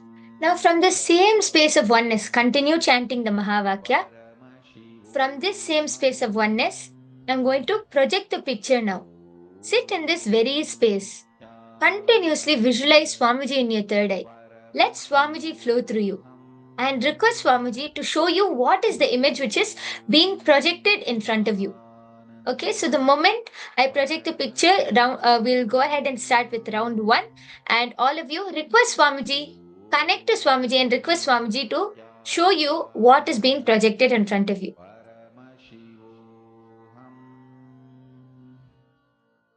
Yes, now the picture is projected in front of you. Start chanting the Mahavakya. Continue to visualize Swamiji in your third eye and start scanning the picture which is projected. Round 1 has started now.